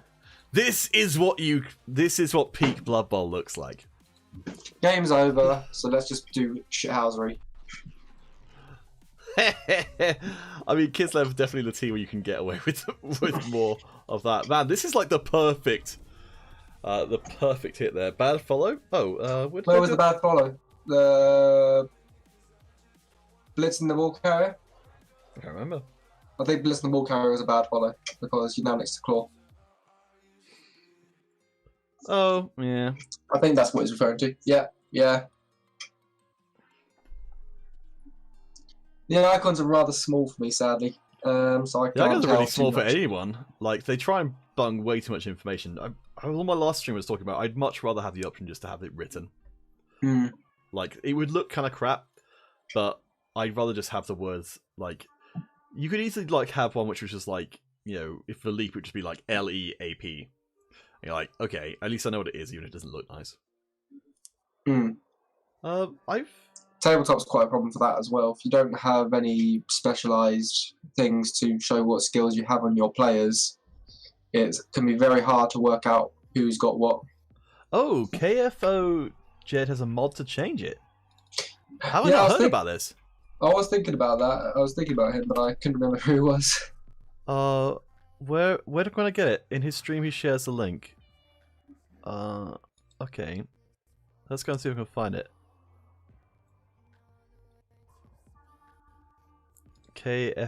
K-Fogged. Blood Bowl. Oh, here we go. Hey! It's gonna get rerolled. Okay. And down you go. I mean, that's, I think, the best I could have realistically hoped for. Okay, that's fine. I can Yeah. mug that. Yeah, I can mug that guy real easy. Real easy. It won't be nothing. Yes, because you've done very well at knocking down goblins this game. It won't be nothing. You'll be like, hey, look at that guy knocking over that goblin. You think he's done it 1,000 times before, and you'd be right. I'm just. So cave. Oh, I'm on. Oh, it's because I'm on the mobile Twitch. That's why it's been weird. Well, not the mobile Twitch, but it's put me on. For some reason, Google results for people's Twitches sometimes send up the mobile version rather than anything else. So let's see. About, I guess? Would that be where the mod is linked? It's got its Discord at least. So maybe I have to go on there to find it. What does the mod change it to? As you were saying, initials, I think. Oh, does it? So it's like wrestle would be W or even WR maybe. Just something clear, I suspect. Pass block probably PB. Block probably B or BL or BK. I mean, it would be a ton better than what we've got at the moment because a lot of the icons look really similar to each other, and it's almost been the point where it's not even worth having them. Okay, let's see. So this hold on me needs to stay up is probably the main thing, though I could in a pinch use get it off. Okay, so it's going to be a 1 dice block unless this guy gets blocked away, which is quite likely, which will make it a 2 dice block. Oh no, it's a 2 dice block anyway. Hey, it's a bad 2 dice block with no reroll. Love it. Now it's going to be another 1 die. 1 die with no reroll. This could go really wrong. Skull, skull, skull, skull, skull, skull, skull, skull, skull. I imagine it's frowned upon in... Oh no, that's the worst. I imagine it's probably frowned upon in competitive play to just chant skull at the person who's rolling the dice. Yeah, that's fair enough. Okay. Okay, I'll chant for you to roll bad dice as well. Then maybe... I appreciate that. That's probably just fair. Yeah, then Miz will probably be like, then Miz will have nothing to complain about there. No, apparently they do it all the time. Okay, fair enough. Alright, so I'm gonna have to leap to get... Okay, let's do what I can do to start with. So, stand up, boy. I don't think this guy can really... Unfortunately, the person I want to pick up... Unless I actually...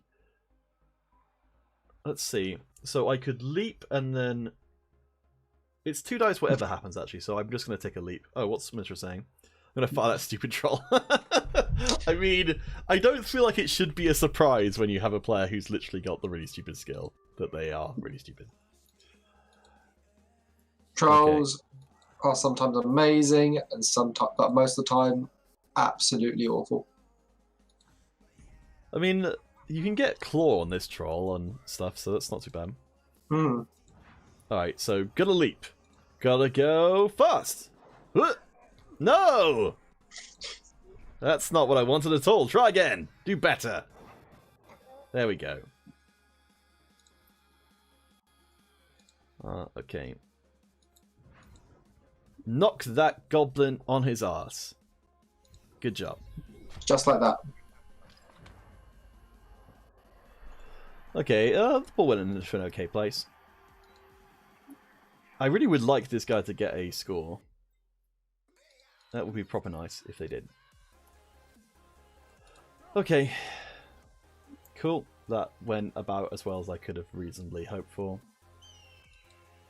In fact, probably better than I could have reasonably hoped for. Okay. I could hit a goblin, but it's just going to put them closer. I mean, this goblin is... Oh boy. Is going to get a pretty good shot at the ball carrier, as is the troll. But otherwise, I mean, I can't just let the wrestle guy come in. I think it's got to...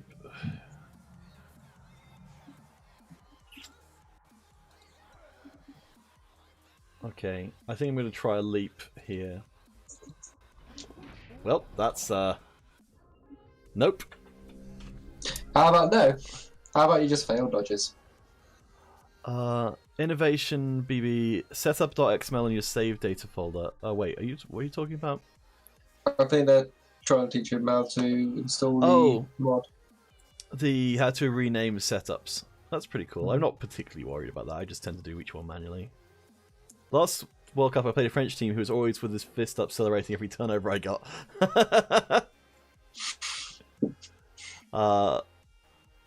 Yeah, I think that's. There's fun. ironic bad sport and bad sport.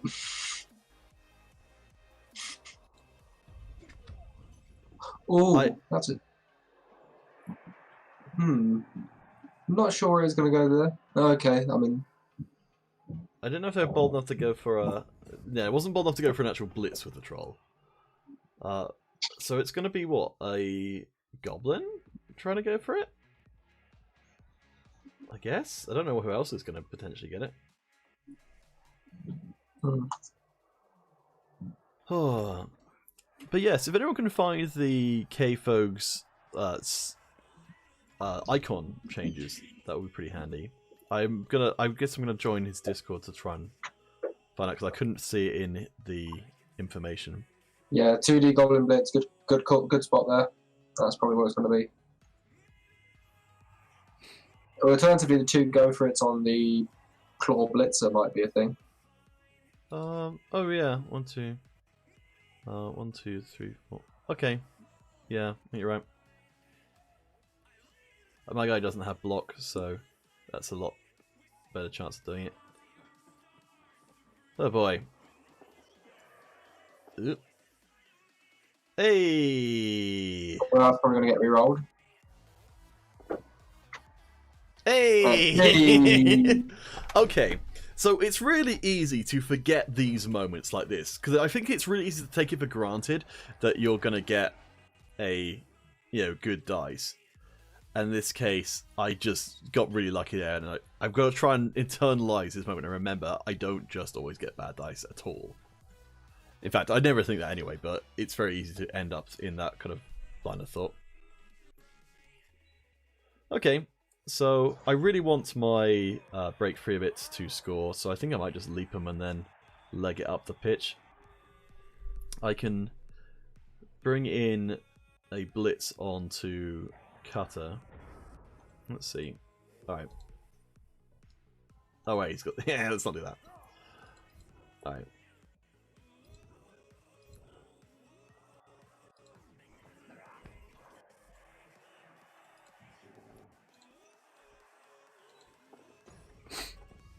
Whee!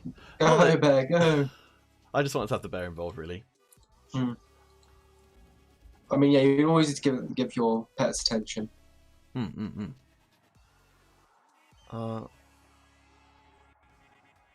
Yeah, it's the way a brain works. Well, I think that's the thing. It's like, I guess that's one of the things that sort of separates us from the animals, is that we can kind of, like, while our brain will think in a certain way to start off with, we can actually force it to not do that. Which is kind of neat. Alright, so if I leap over here, I've got movement 7, so basically 1, 2, 3, 4, 5, 6, 7, 8, 9. I could score this turn if I wanted to go for it twice with no rerolls.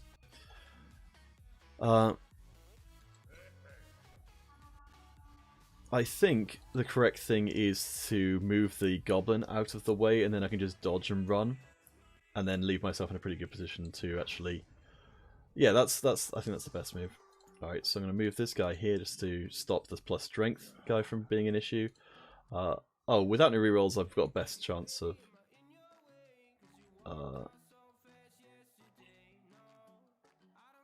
I'm not on my last turn, but I'm pretty close to it. The correct thing is just to kill everyone. You're so right. Alright, I've got block. What's the chances of this going wrong? I'll tell you, 1 under 36. See? I know those odds. Alright. So I think this is the right move to do. It minimises the amount of actual dice rolling. That's fine.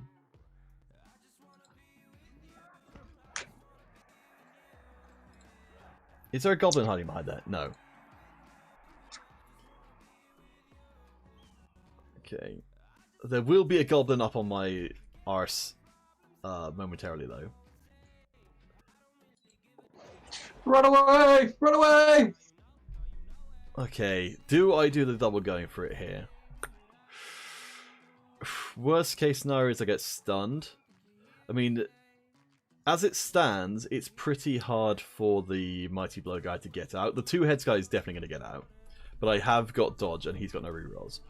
So, only on my next turn will I have the dodge skill back in play to be able to dodge away from the golem. So I think it's probably best not to go further. Let's see, this guy, it would be one dice block, so I'm not going to bother doing that. So this guy gets up. There's no way to get a 2-die block there, I think. Could they bring up more players to help out? Yes. There could be... No. Not easily, at least. I'm trying to think of what the worst case scenario is, which is the bear gets knocked down, and then the...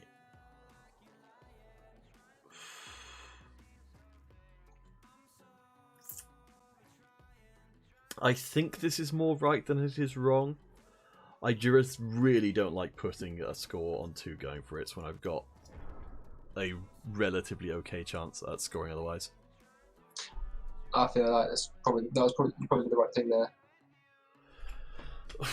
I just don't like it. I just don't like going for it generally. I have noticed now there is a goblin over here, but I think they're a little short. Yeah, they... The 2-head goblin has got to worry about prehensile tail and diving tackle, so... Yes. Okay, so there's a 2-die block, so I felt like the bear was going to get knocked on his ass. And he does. Most likely. Hopefully not murdered. But I don't think that really fundamentally changes what's going on there. Okay.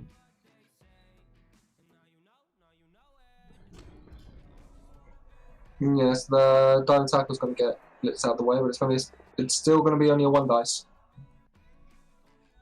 Okay, that's fine. Old one, I'd save stuff like positional stuff till we're gonna do a review of the match after the match. So saying stuff like putting next to this one square far away from sideline is still. I mean, I don't think it's going to change anything this game because we are on the final turn, but it's always a bit borderline. Okay, my guy is alive. It's fine. What's more important? The foul is not that important. He's not even going to go for the foul. I don't know what you think, but I've got to figure out a better way of doing this whole because I feel like I'm being overly paranoid with the coaching stuff to the point of making the stream a little hard to watch because I'm constantly telling people off for doing stuff. All right, family is close to leveling. Broken jaw, can live with it. Okay, yeah, fair enough. I'll warn you. I think it's more after the fact. I feel quite comfortable saying I wouldn't have said that's the right thing to do 3 or 4 turns ago because there's lots of turns left. But when we've got 1 turn left and he's not got a scoring option, I feel that's slightly different. Okay. I might be mistaken. Okay, so at this point I can do a regular dodge with dodge, or I can do a 2+ leap. I think I've got better odds to just dodge out. Yep. 3+ with dodge, +2+ with potential dodge. Yeah. Yeah, on one, you were totally right. There was no reason to be that close to the edge of the pitch, and it just made it harder than it would have been otherwise. So I do like he's dancing directly in front of the goblin's face. The pose is the position that it was shown in needs to be clipped because that was pretty special. Yes. I need to learn the. I don't know if it's culturally insensitive to learn the dance, which the Kislev team does. +3, okay. I mean, that's all right. We got a person who's gone, so obviously that's. The guy who scored got MVP. So.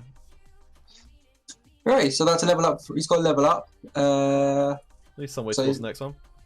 Yeah. Yeah, that was not a great game for me. Nine Let's. SPP. Wow. So that's a completion as well. To go with touchdown and the par and the MVP. I'll take your word for it. Let's see. So, landing roll was a failure. What would we look at? So let's look at dice percentages. So, interesting. So most of Mitra's dice were either 1s or 6s. Which I don't really know what to make of that. Depends where the 6s are being rolled, because it does. You do roll your own armor, so 6s are bad there, but they're good on dodges, of course. Oh, I didn't actually realize you rolled your own armor. That might go somewhere towards explaining why I found it so confusing.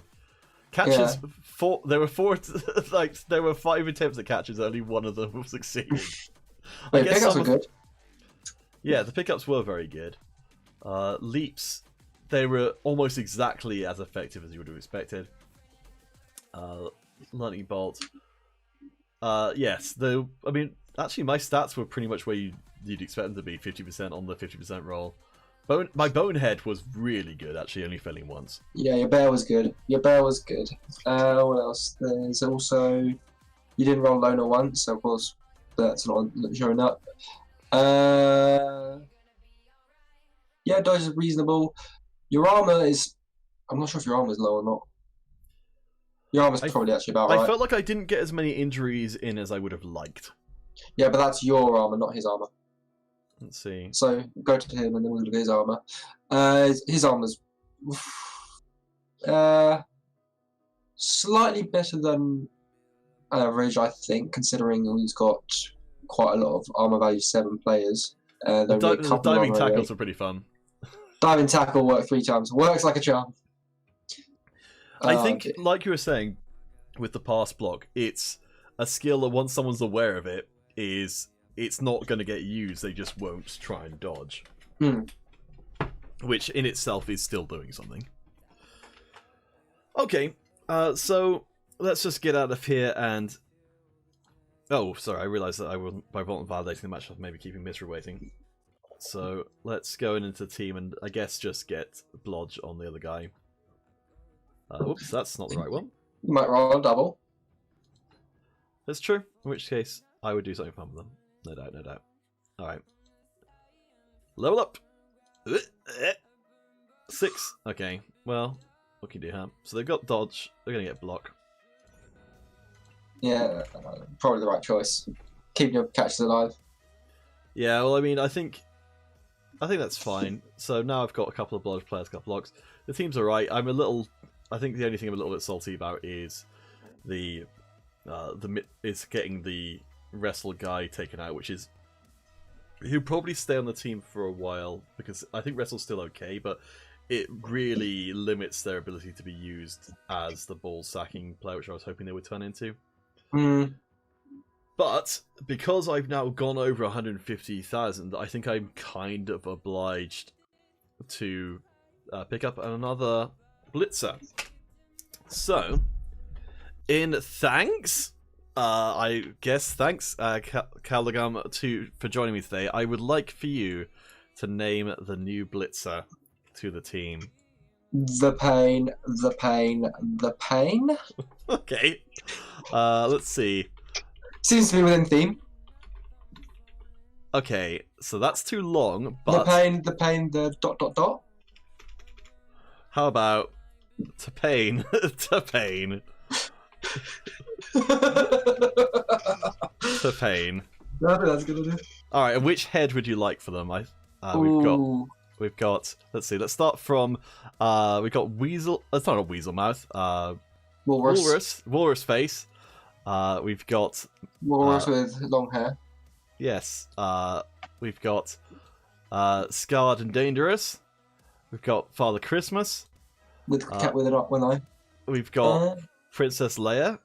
Princess Leia. We've got Hawkface. Hawkface. We've got Mullet, but on the opposite side. We've got Christmas Wannabe. Jagatai Khan, if anyone plays 40k.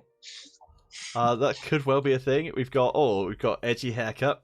Skrillex. That's Skrillex. All right. So, which choice do you want for to pain? Let's go with Father Christmas. All right. All right. Welcome to pain. Thank you for that honor. I hope he doesn't die in the next game. I think it's gonna happen. So let's stick him up here, and then stick him up here. There we go. The team is developing. It's gonna be a really scary team once the once we've got like 4 blitzers. Like, it takes an inordinate amount of time to get there. I'm quite glad to have 60k left in the bank. This is probably the much better way of doing it, which is to spend it only once you go off over the gold limit. So now, the exciting new segment. If we can get, if you connect to me on, there we go, you're way ahead of the curve. Yeah, I realised what's happening. That's right, we are moving in to our review of that previous game, where all bets are off. All won, and anyone else who's stuck around, we're going to go watch that game over again. And this time, you can feel 100% free to criticize every single one of our plays that were bad, and also we'll both have access to the magic of cinema. Hopefully, I'm trying to connect. It didn't connect first time. Is it working? Oh wait, no, it's not working. What's that? Let me try that again. Oh, it's done the same thing as before. It started over. Okay, so I just have to do that every single time. All right. So yes, this is the kind of quality entertainment you wouldn't get anywhere else. I'm not going to bother doing the team values for this one because I've got bad news for you. What's that? They're saying the connection timed out. Oh no. Let's. I've accepted you. And then it instantly says client connection failure. That might just be a problem. Oh well, I'll just watch it, and I don't have access to your magic pen. All right. Well, I'll just try it one more time just in case, because it's quite handy for you to be able to draw as well. Yeah. Let's go. I've sent you a new Parsec link. The old one. Thank you for dropping by. Yeah, like, I don't necessarily expect people to stick around for the review because he's just watching the same game over again. But I'm hoping by this will be a good way to try and join again. Yeah, it fails. Okay, never mind. All right, I will share with you. I've shared my OBS with you. Yeah, so yeah. You should be able to at least see the pen on there, and I'll make it nice and big. So let's switch to your perspective at least. That's true. No, this isn't actually. There we go. Huh. Huh. Okay, so. Oh, excuse me, there's some very loud and emotional talking outside. It's the. It must be rush season. All right, so this is your chance to let me have it here and point out every single dumb thing I did, and I don't think there will be a shortage of them. So, what did you think about the initial setup? It's fine. It's a bit aggressive. I think the first mistake, and might not be a mistake, but you shouldn't have gone for the vanity pass if you're going for the win. I think you shouldn't be going for the bounty pass that you went for. Yeah, I think that's right. I think that was I felt like that was like the mistake that really put the game into a dodgy position straight away. I think Cam's gonna keep resetting, isn't it? It's gonna be a pain. Can you not press switch view? Oh, that does. No. Oh no, you're right. That's the right thing. I thought it was gonna change camera. Okay, that's good. But yeah, the blocks on the line are fine. Nothing. Trying to maximise your blocks, of course. Cheers. If you're still here, old one, cheers. Thank you for dropping by. Yeah, good luck in your final game, old one. Hopefully we'll be seeing you in the play-ins. But yeah, again, not following up. All safe. You're trying not to get blocked that much, aren't you? You can't help it sometimes. I think you left yourself here in a risky position when you moved your bear up. Yeah. Because obviously he's got the claw mighty blow, and of course as we worked out later on, the 1 dice aren't that bad. Yes. I mean,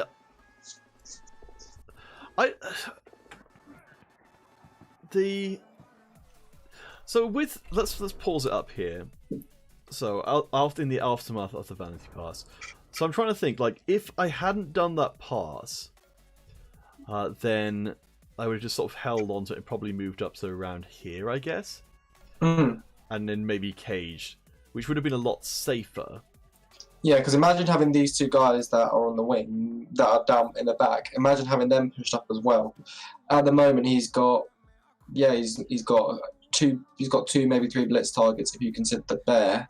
If you have those guys up, maybe it'll make him think twice about who he blitzes because players are closer and players can get there to counter quicker. Yeah, I can see that. Like, let's see. So if we switch you over to Mizra and think of this. So what have we got here? We've got like I guess the general advantage is that most of the team have got some pretty high movement values. So you can get around the side pretty easily. And with the plus strength player, that's particularly obnoxious as well because of the extra resources that are required to hold them down. Which I believe is what he does. Another thing you've got to consider. Obviously, he's probably thinking, in the best case, most games end up at 2-1. So at this point, he's probably thinking, okay, just try and stop him to score. Don't try too hard, but hard and go for the kills because he's got this Claw Mighty Blow, and of course, we get rid of your wrestle player straight away, which is a good start. Probably wouldn't have kept him up there. Probably wouldn't have used him as the marking piece as well. Obviously, with the power of hindsight. I think the throwing the goblin was... It's always funny. Oh. Okay, yeah, so... I think... So... In this game, generally, I think because of the forgetting of the prehensile tail and the diving tackle, I got a lot more small advantages than I probably should have gotten during the game. Like, because, you know, if we're someone who's aware of what's going on and just doesn't do those things, then they just don't make those moves and they have a lot less turnovers. So the game just would have been harder. Yeah. Now, consider now, if let's say you had the ball at this point, you've obviously probably going to be you've got a nice spot where you can move down the left-hand side. If we're going from the Kislev point of view, to start moving up into, moving up and safe into that side. Yeah. On the left. Yes, but now I suppose that yes, because now I've got to go get the ball again. It's limiting my lateral movement quite a lot. And yeah, this time you have to re-roll it if you fail, which I think you do, don't you? Might be mistaken. And then you have to spend an extra player trying to keep the ball safe. Yeah, and I basically just... That's right, no, this was probably the fantasy pass which was the riskiest. That one was absolute nonsense. And that was silly. Well, the thing was, I was very aware that I was going to have the. So the reason I did that was because I was aware if I didn't do that, I couldn't seal off my cage entirely, so the wrestle player would just run around and hit my guy with a 2-die wrestle. So my cage would be those two players that are currently there are fine, but the catch would be to the right hand side, and the player last square to the right. Again, yeah. And the lineman that is based with the wrestle player, based in the wrestle player, would be down and right from there. Yeah, that would have made more sense. Because the blitz is there. Obviously, you don't have dodge on the blitzer, but he's not going to get 2 dice on you there, which he does do here. Yeah, that would have been more sensible. I think I don't think I actually used the proper cage at any point during this. And you said you weren't worried about the thrower that comes in. Yes, as much as I should have been. These plus strength blitzer really did work in this game in terms of just being like both the plus strength pieces did a good thing, didn't they? Yes, I don't think in the first half I made as much use of the plus strength guys I should have. Mm.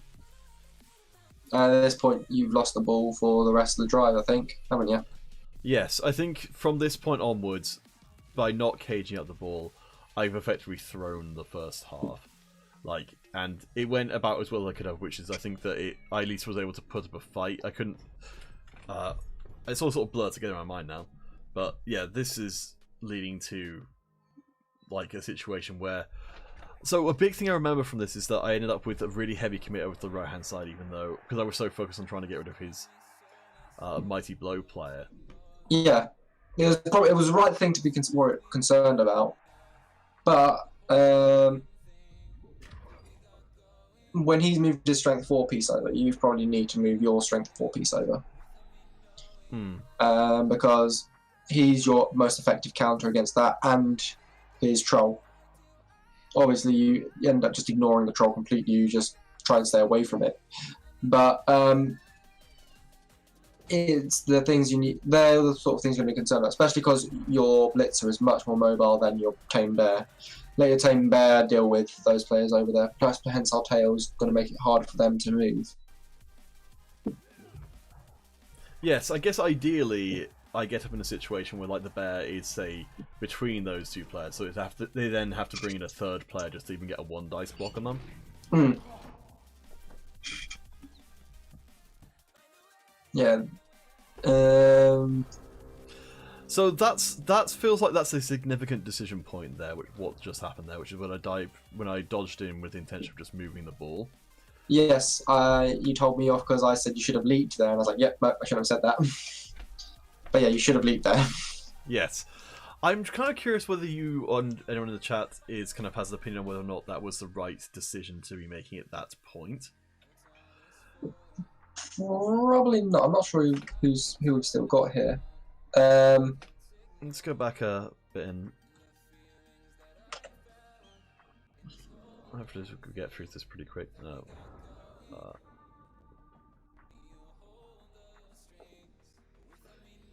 I don't know if we can jump to the end of the turn. Okay, never mind. But let's actually end up fast forwarding, missing a bit there. No, we missed a bit of his turn, and his turn it's like we're not going to be playing by his turn. Yeah, he makes the ball safe. Yeah, of course, he's stealing a drive here, so he's obviously going to try and take the full weight. He doesn't need to worry about it. And then, of course, just trying to cage up, super safe.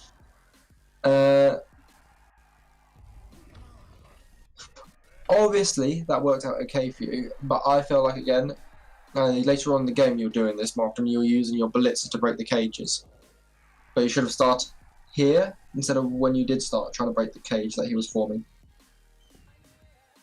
Sorry, because so use your strength 4 blitzer to break the cage again and again with the leap, because the more chance you ended up doing it later in the half, but your strength 4 blitzer has 2 dice against the ball carrier every single turn because jump up and they're the same speed. And instead of using him to block the lineman just there, you should be using him. You should be using him to break the cages as soon as and keep him under pressure all the time. Yes, I'm not. This is the first game I've had a plus strength blitzer, so you're right. It took me, I think, until the second half to really sort of realise that was what I should be doing. Yeah, it's ridiculous. It's ridiculously good, and you're going to want him to force. You're going to try to force him to go. Okay, that player's too good. I need to do something about that, and he's having to expend resources to foul it. And of course, fouling is an art that always fails. And of course, that means he's going to have less resources used to protect the ball. Yeah, so that's another instance there where I just hit a lineman when I could have been leaping away to here. And then, you have a 2 dice, you have a leap, and then I could have 2 dice. blocked the ball carrier. And then if it bounces, half the time it bounces closer to the touchdown, the end zone for you and your catcher. Yeah, that's a huge mistake. Okay, so that's really good. I mean, this is the reason for doing this, and why I thought this kind of segment would be worthwhile, is to catch things like that, and have lessons to take forward. So the two things I get from that is, yeah, I think you're totally right. Like ideally, the Blitzer ends up with like dodge or something to give him more options. I think dodge in the case of a leaping player, I think dodge can be used very much offensively because you're just giving yourself a wider area you can work with. Because if you can dodge and then leap without having to burn a reroll nearly every time, then you've just got a wider. Like you can almost imagine like a circle of effect, like the Blitzer has, and then the further you get out and the more dodges you take, the less likely that is to work out on a consistent basis. Yeah. You want your dodges to be keeping your player alive, and then you can use your leap to come into the cages and be the cage breaking defensive dream that they can be. And this was a bit weird. So here, go back. Okay, you might not be able to go back. I don't think I can actually go back directly, but stop at least. Lineman who punches the goblin should not punch it sideways. You should punch them upfield. Goblins, let the goblin go near the end zone. Who cares about the goblin? Get the goblin away from the action. There was another opportunity. Yes, I know it's bonehead, but to blitz down the claw mighty blow. Yes. Instead of if you removed the tackle zones from the bear instead of going for another block with the bear, you've got your blitz off on the claw. Obviously, this turn the idea should have been go with the blitzer, but then I thought the idea was going to be knock down the claw. Oh, is that why you sounded confused? I remember there were several times you seemed confused during the game because you're like, what's I was thinking, I see the plan, and then it's like, oh, that wasn't the plan. No, I don't think. I mean, this is the thing. It's like not play with Kids Lab before. I'm trying to sort of reorient my brain to be able to think of things. I mean, admittedly, what you're talking about there wasn't necessarily a specific Kids Lab thing, but I think it's a big guy thing more than anything. Yes, I think what it was is that I was so fixated on the idea of trying to get SPP for Tame Bear, or the Tame Bear, that I kind of didn't really think of doing that. Like again, like before, when I deleted the idea of a leap out of my mind, I also deleted the idea of blitzing with the bear ever really being a thing. But if I had pushed away the goblin, I could have just moved him up. Armor 8 is probably easier to hurt than dodge gobbo. Yeah. I don't know the maths, but it probably is. You need to get a defender down on, let's say, if I get an assist, it's on 3 dice. So it would be. No, it was 3 dice anyway against gobbo because they're strength 2. Oh, that's true. Okay. Let's see. I've got an app on my phone. I'll quickly tell you the odds. Never tell me the odds. Yeah. Let's see. So it's a 3 dice. You're looking for a POW. And then the goblin's armor is 7, so you're looking for 2D and you're looking for 8. I'm looking for a 7 because of my blow. Let's go with 8 because you kind of want to use the mighty blow on the injury. And then you want a 9 instead of... You want a 9. Sorry, I need to reset that because I made a mistake there. So, looking for a power with 3 dice, then you've got 2D, you're looking for a 8, and then you've got 2D, and then you're looking for a 9. 14% chance... No, sorry, 5% chance, 4.9. Oh man, that's terrible. Yeah, 4.9% chance of getting an injury per 3 dice block. That's crazy. And then what was the other one? The other option is blitzing the claw mighty blow. So that's 2 dice. You're looking for a 5 or a 6, effectively. You're then looking for armor. Let's go armor. Yeah, let's go armor. You've got armor 9, so you're looking for 8. So you're looking for a 9, and then you're looking for a armor 9 again. 4.3% chance actually, but you're knocking down the player more. Yes. That's interesting to know what the odds on that are, which are basically crap. I think they're not always going to be crap. Literally just go on whatever app store and type in Blood Bowl odds calculator and you'll find various applications that can do this sort of thing. That's fair enough. I think it was probably right in the terms of that. Yes, it would have been much better to blitz the blitzer. It would have been secondarily best to blitz with the bear, just because chances are it would have gone alright. At this point, I started to feel a little bit hopeful that I was actually breaking some armor. Yeah, you're gonna break armor. You're always gonna break armor. You're just not gonna break armor that often. And then of course this time, I probably would have wrestled that. I don't know. Oh no, it was last drive. Yeah, maybe. I don't know if I wrestled that or not. And here's the fireball we're talking about. The fireball I would have gone for would probably be centered on the blitz's head, because we'll talk about fireballs the turn before. Yeah, that would have been a 5 attempts at fireballs. I mean, it wouldn't have directly necessarily. I mean, it would. The problem is you don't know how much of the field it's going to open up. Like if it hits the wrong people, you could say end up with like these 2 players being left up, and then you haven't actually opened any space at all. I think his really stupid was very good in the first half. I think both of us got really lucky on that. It was a game where almost the big guys didn't have negative traits. Yeah. All right. Pause here. Let's see. What do we think the idea was? Not what we've got a bit of a meat cage here.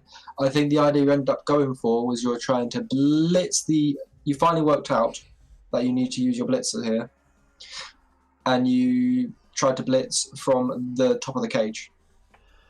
Yes, so this is actually So one of the things I was hoping to do at some point, I say hoping to do, I mean it's like I couldn't just do it, is take the chance to sit down and look at some situations like this where it's not immediately obvious what I'm supposed to be doing. So now, if it wasn't your catcher there, instead, by your troll, if it was someone else other than your catcher, I would have probably tried to punch the gobbo with 2 heads and then get your chain push out that way. But I think the strength up catcher again the strength up blitzer again is the right play. Yes, so I mean that's one line of play, isn't it? To steal some magic terms is we get the family man over here. No, actually no, that's right. So this is a bit awkward because I can't actually get around the back of the cage, but I guess I could move this guy up here. This guy, someone to mark that, and then dodge, leap, 2-guy block. It does push. There's a decent chance it ends up pushing the player. It will be a push that way, unless you leap in the catcher to the square that you're now over, and then use someone else to mark both the gobbos, which you probably could. Wait, let's do some illustration. So, so you reckon send this catcher in here? Yes, yes, because that then fills the hole, so you can then move when you do the blitz. You can then move the play the other way. You only need to mark one of the goblins because remember your strength. You need to mark the goblins actually. So maybe the lineman. One of those linemen. This player probably goes here, I guess. No, maybe actually he goes for a leap. He goes and marks the other one instead. Oh, you mean leap him over? Yeah, leap him over and mark. Yeah, mark one, maybe both. So you've got a 2+, a 3+, and a 2 more 3+s to knock them down. They're surprisingly good, funny enough. And when you've got key stuff, you've got to embrace the leap. So you're saying that eventually this guy, let's change colour to be a little clearer as to what's going on. So eventually this after you've got everyone out the way. So it's going to go over here and then leap to here, you're talking about? Yes. And then you've got, when you get a push or even a down, you push him into the troll. Because then more of the squares are favourable. Okay, and then I suppose at least I've got another way to potentially get another hit on him, even if it's not a good hit. Yeah. That would be a 2 dice against. So I don't know if that's going to be with block or not, but probably not. But you're kind of more hoping for the knockdown on the first one. Okay.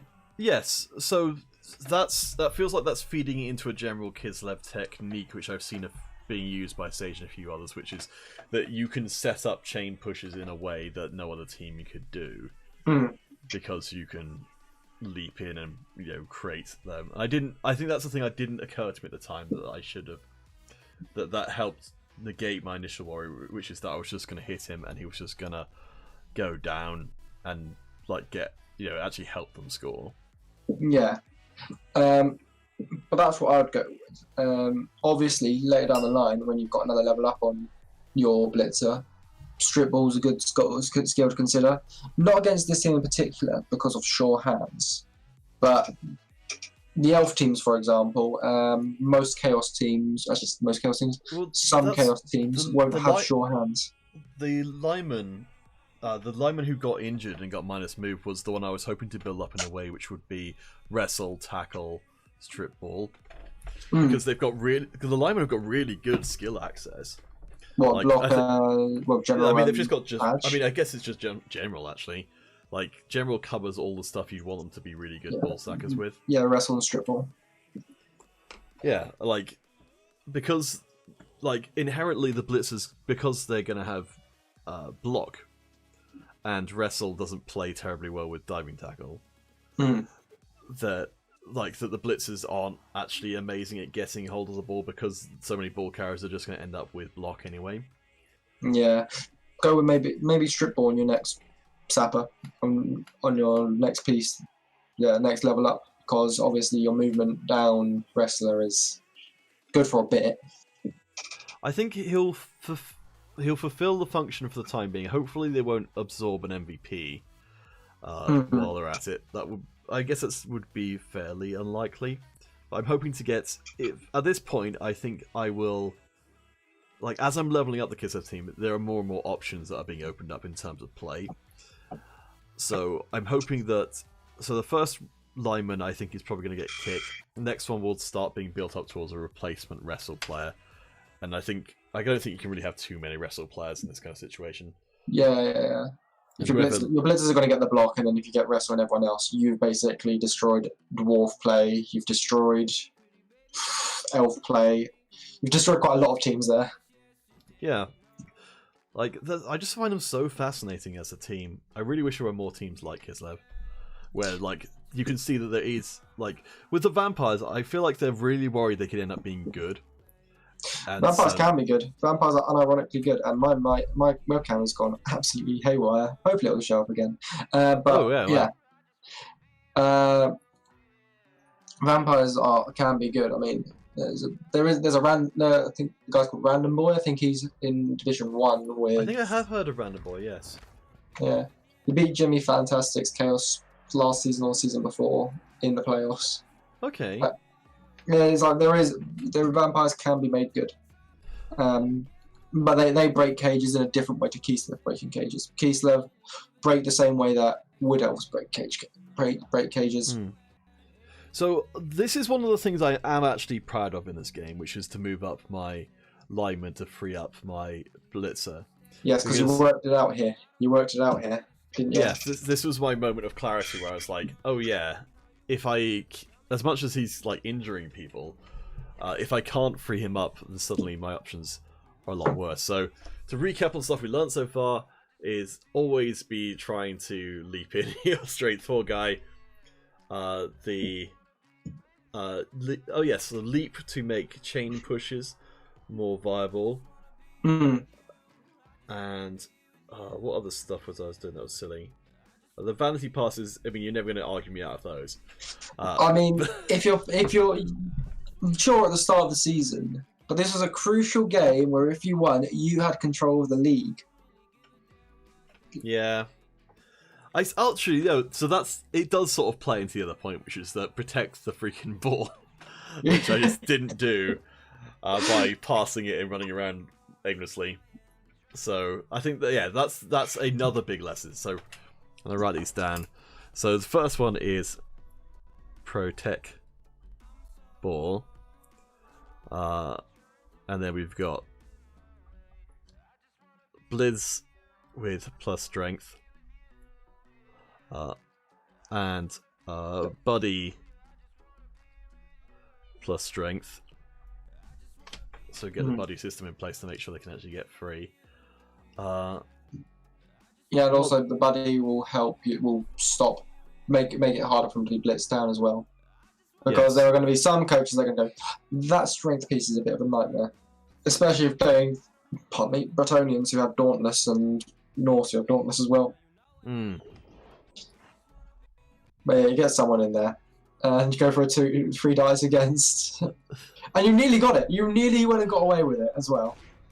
I know. I've earlier on in the league, some of the stuff I've been doing was extremely stupid. Like I was going 2 red die against, like, into the cages and actually getting knockdowns and stuff, and it was totally undeserved. 2 red dice is fine when you got block, but if you don't have block, don't do it. And if you're doing a 3 red dice, what are you doing, man? I didn't actually calculate it properly, and I didn't realise it was a 3 red dice block before I went in for it. So yeah, lots of people will just assume the player is strength 2. Will you just assume the player is strength 3? Yeah, that was really bad on my part. Like, it's the thing is when you're leaping and blitzing, you don't get to see what the dice are until you've done it. So normally a boneheaded maneuver like that would be counteracted by me being like, "Oh wait, why is that 3 red dice? Oh, I missed something." Yeah, dive and tackle does a thing. Yeah. Full crappy. So okay, so that's another thing. Is so diving, tackle, positioning. Well, just like trying to make sure that the diving tackle is next to players who conceivably would try and actually. I think the problem I had before was that I would do I would put diving tackle, my diving tackle player against a player next to a player who didn't want to actually get away from them, and that way they'd just be like, okay, I'll just punch you in the face. Yeah, I mean, I'm coming at this from the perspective of a elf coach here, so that's where my things are coming along. And eventually, you were doing the things that we were just talking about there. You buddied up your blitzer. You went for the blitz with the strength up guy. Tame Bear's movement was fine. You forced him to blitz it with the troll.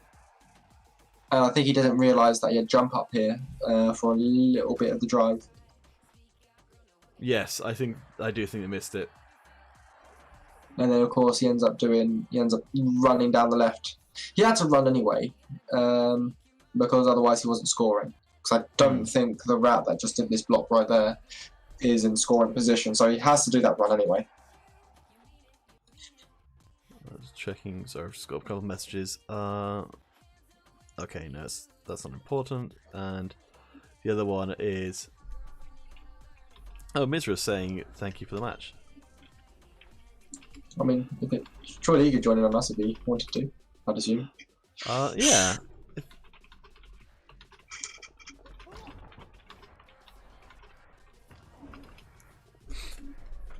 Yes, that would be invaluable too.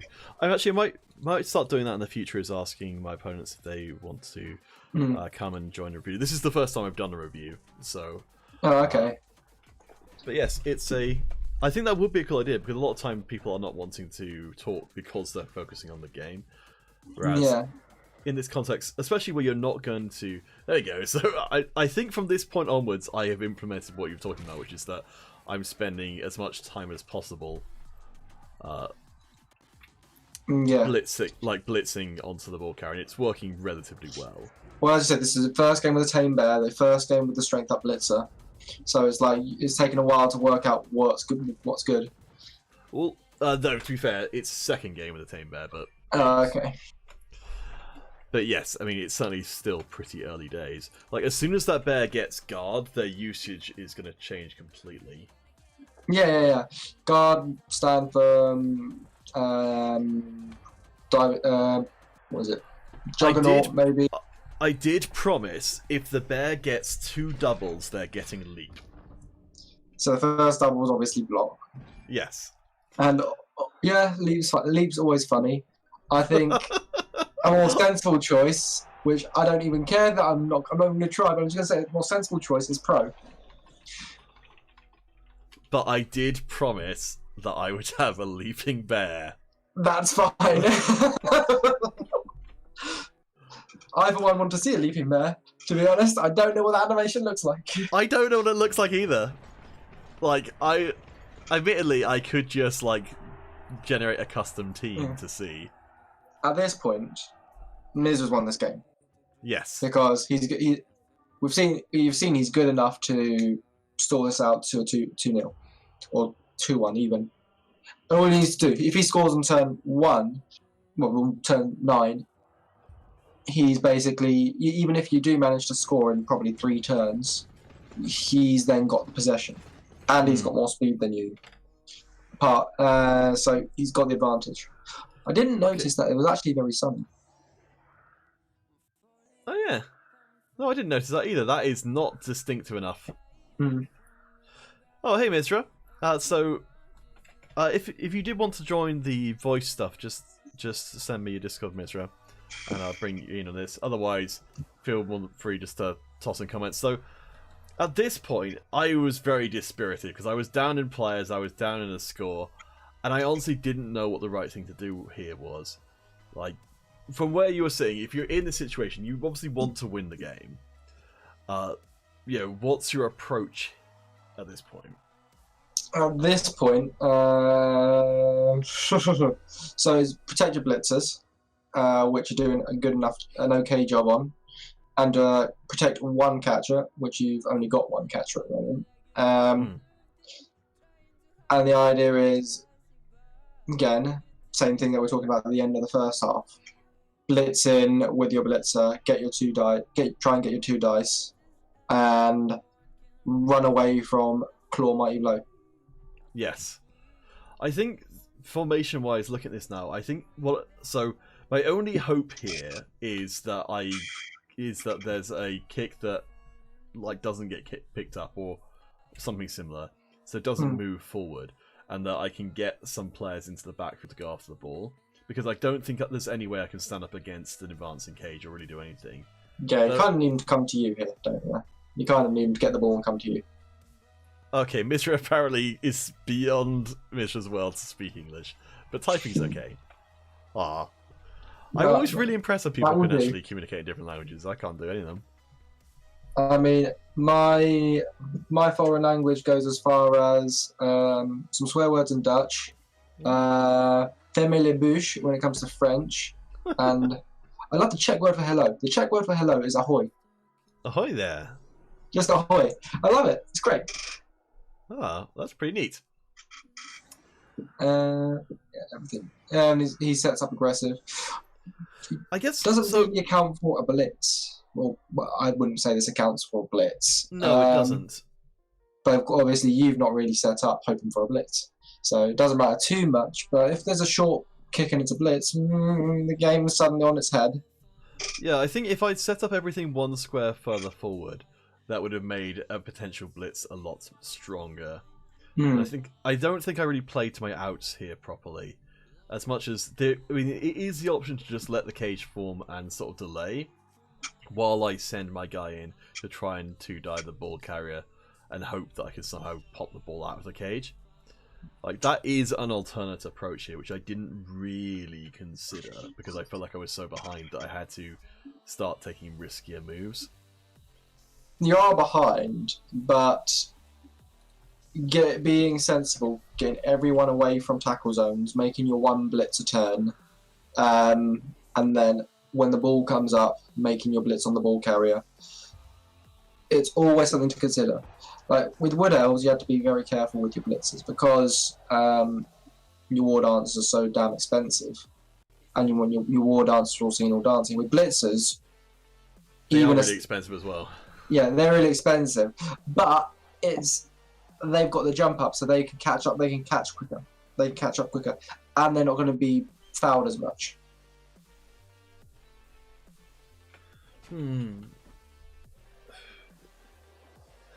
But yeah, it was like come in, punch someone, run away, like that. You want to be doing stuff like that, but with Kislev, punching someone, run away. Yes, I mean, as I said before, I kind of hope to have a killer player developing. I mean, that's most likely what's going to happen for. For your other guy. Yeah, because like having the mighty blow piling on jump up is like super nice. Mighty blow piling on, is equal to skill.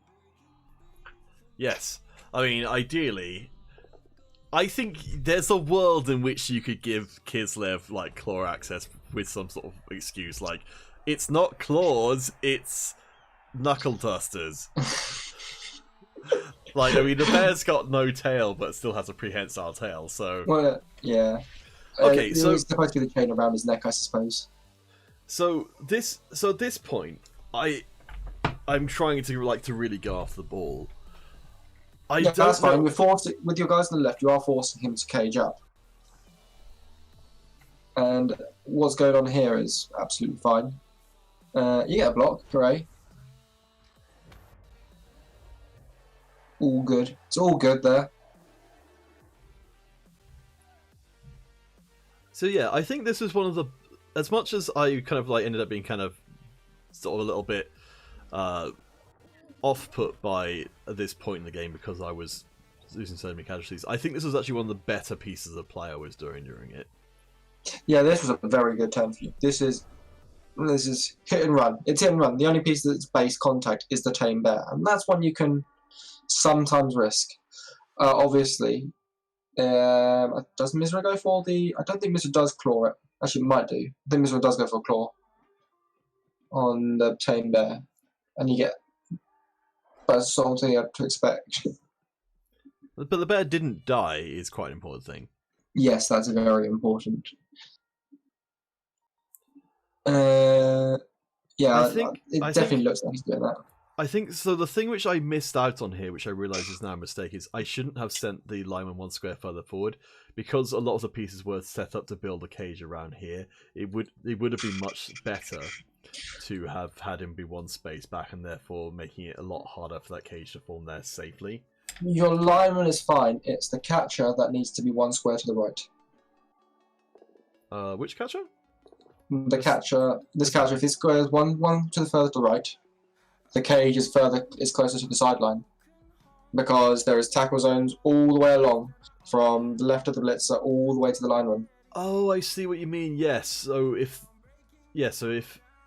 you're right, that you've made a wall there. Yes. Okay. So that's something else to consider. Is the screen. So screen to stop cages.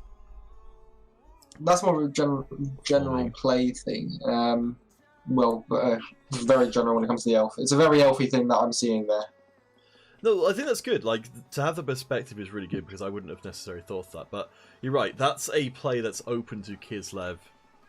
Is the idea of being able to physically interpose yourself between the like the ball carrier and the rest of the team by doing that. Divide and conquer. I mean, I would have imagined. Yeah, so Miz was saying the team would have been cut in two. I mean, I guess at the same, it would have just necessitated blitzing away the lineman, which I don't think would have been a terrifically hard thing to do. But I suppose. But who's not being blitzed then? Bear friend. Yeah. It does mean that that's a halt of forward momentum. I don't think there's any play you can ever make which is going to be like, this is the perfect play. There's no downsides to it whatsoever.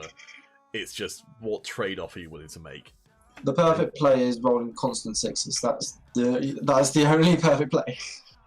But I mean, like in this case, I'm trying to think of that more in terms of how I play Blood Bowl. It's like, what am I willing to sacrifice, rather than being I'm not going to make a play which will involve me sacrificing anything.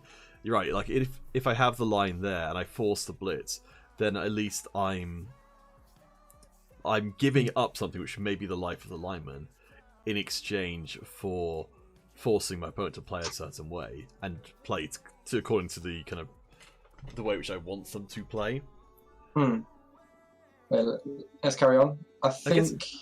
Yeah, he gets clobbered, but yeah, never even got KO'd. Did get stunned though. I still remember the both down on the goblin and getting stunned. That was pretty amazing. Yeah, I think it's again you're practicing. You do the right thing that we were discussing earlier. Getting a guard in the back. I probably would have done the dodge player instead. Put the dodge player there instead. But that's personal preference. And then you roll dice and you just get unlucky. You just don't get the power. 6 dice, 4 dice, and you don't roll the result you require. Oh well, you're unlucky.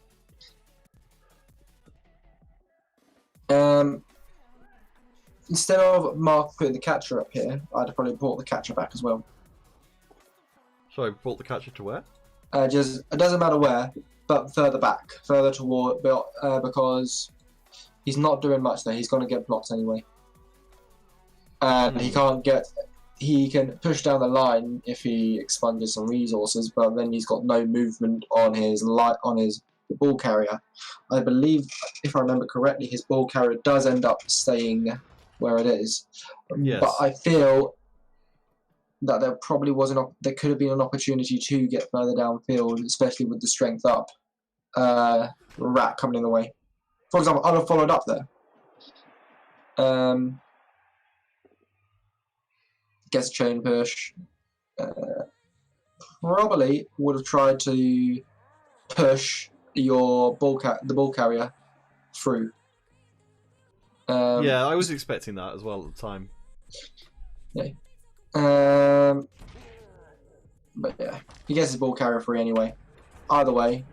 I do think this is a good lesson in terms of, so as much as the strength 4 guy is able to go in and get the 2-low blocks, I think it's a reiterated lesson that no matter how strong a player is, given bad enough circumstances like being in the middle of the opposing team, they will still get knocked on their asses.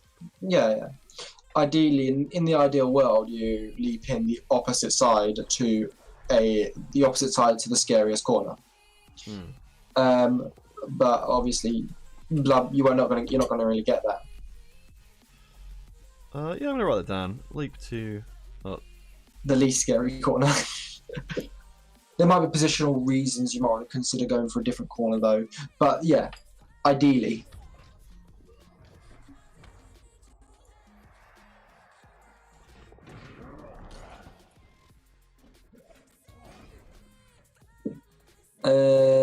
Okay, so you're trying to.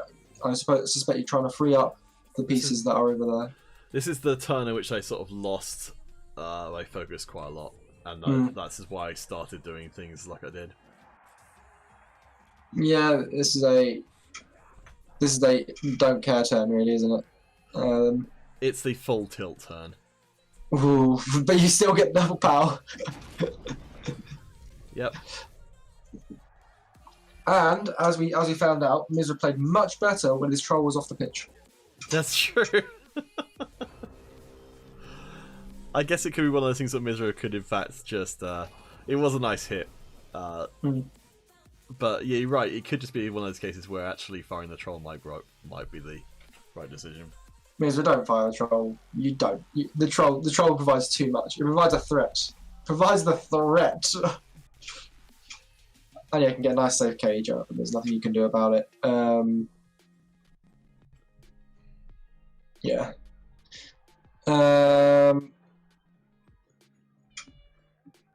Well, yeah. There's not much to discuss from the next turn or so because your players are all out of position. The next turn is just get players in better position. Yeah, so let's fast forward to that. So that's So what I did get out of this whole situation here is just how flexible the blitzers are in terms of their, they're all down at this point. So you think, from any other team looking at it, you're like, well, that's there's no way. They're out of action, aren't they? But no.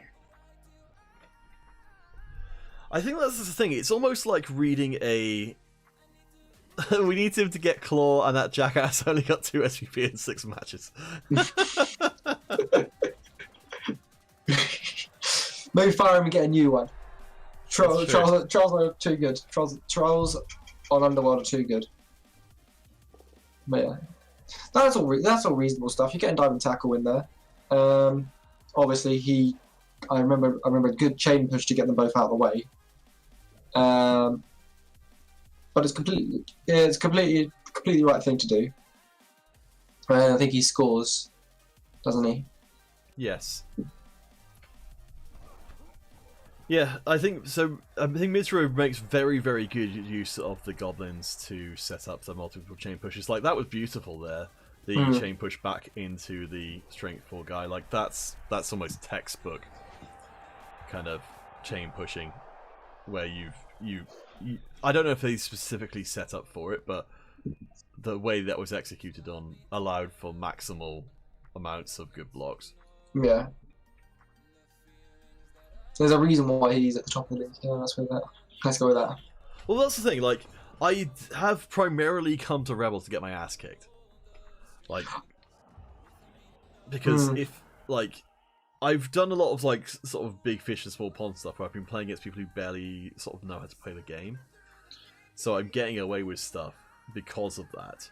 You are now the big. You are now the small fish. I'm the minnow in a giant ocean of Blood Bowl. Though I try and make up for that by just being more obnoxious than everyone else is. Oh dear. Like, It's gonna be interesting. Kislev, when they get leveled up, they're very crazy because, but it looks like you've had trouble getting levels up on anyone other than your alignment. Sorry, other than your blitzes and catches. I mean, yes, it's unfortunate. In this game I didn't do what I did before, which was to actually spend time getting the F5 out of 6 SVP guys to pass to a catcher. But I probably should have, because I think there was. Oh, that's what I was gonna do until I got. Yeah, that's what I was gonna do this time round until I got the both down, which was really stupid. Yeah, you've left. Let's talk about fundamentals here. The ball is completely loose. It is a miracle that you score on this drive here. Yeah, I mean, looking at how this starts off, which is like all of these amazing players are going to come down and swarm the ball. I mean, I'm absolutely baffled that I managed to get out of this. Like this, that was almost as good as a concede.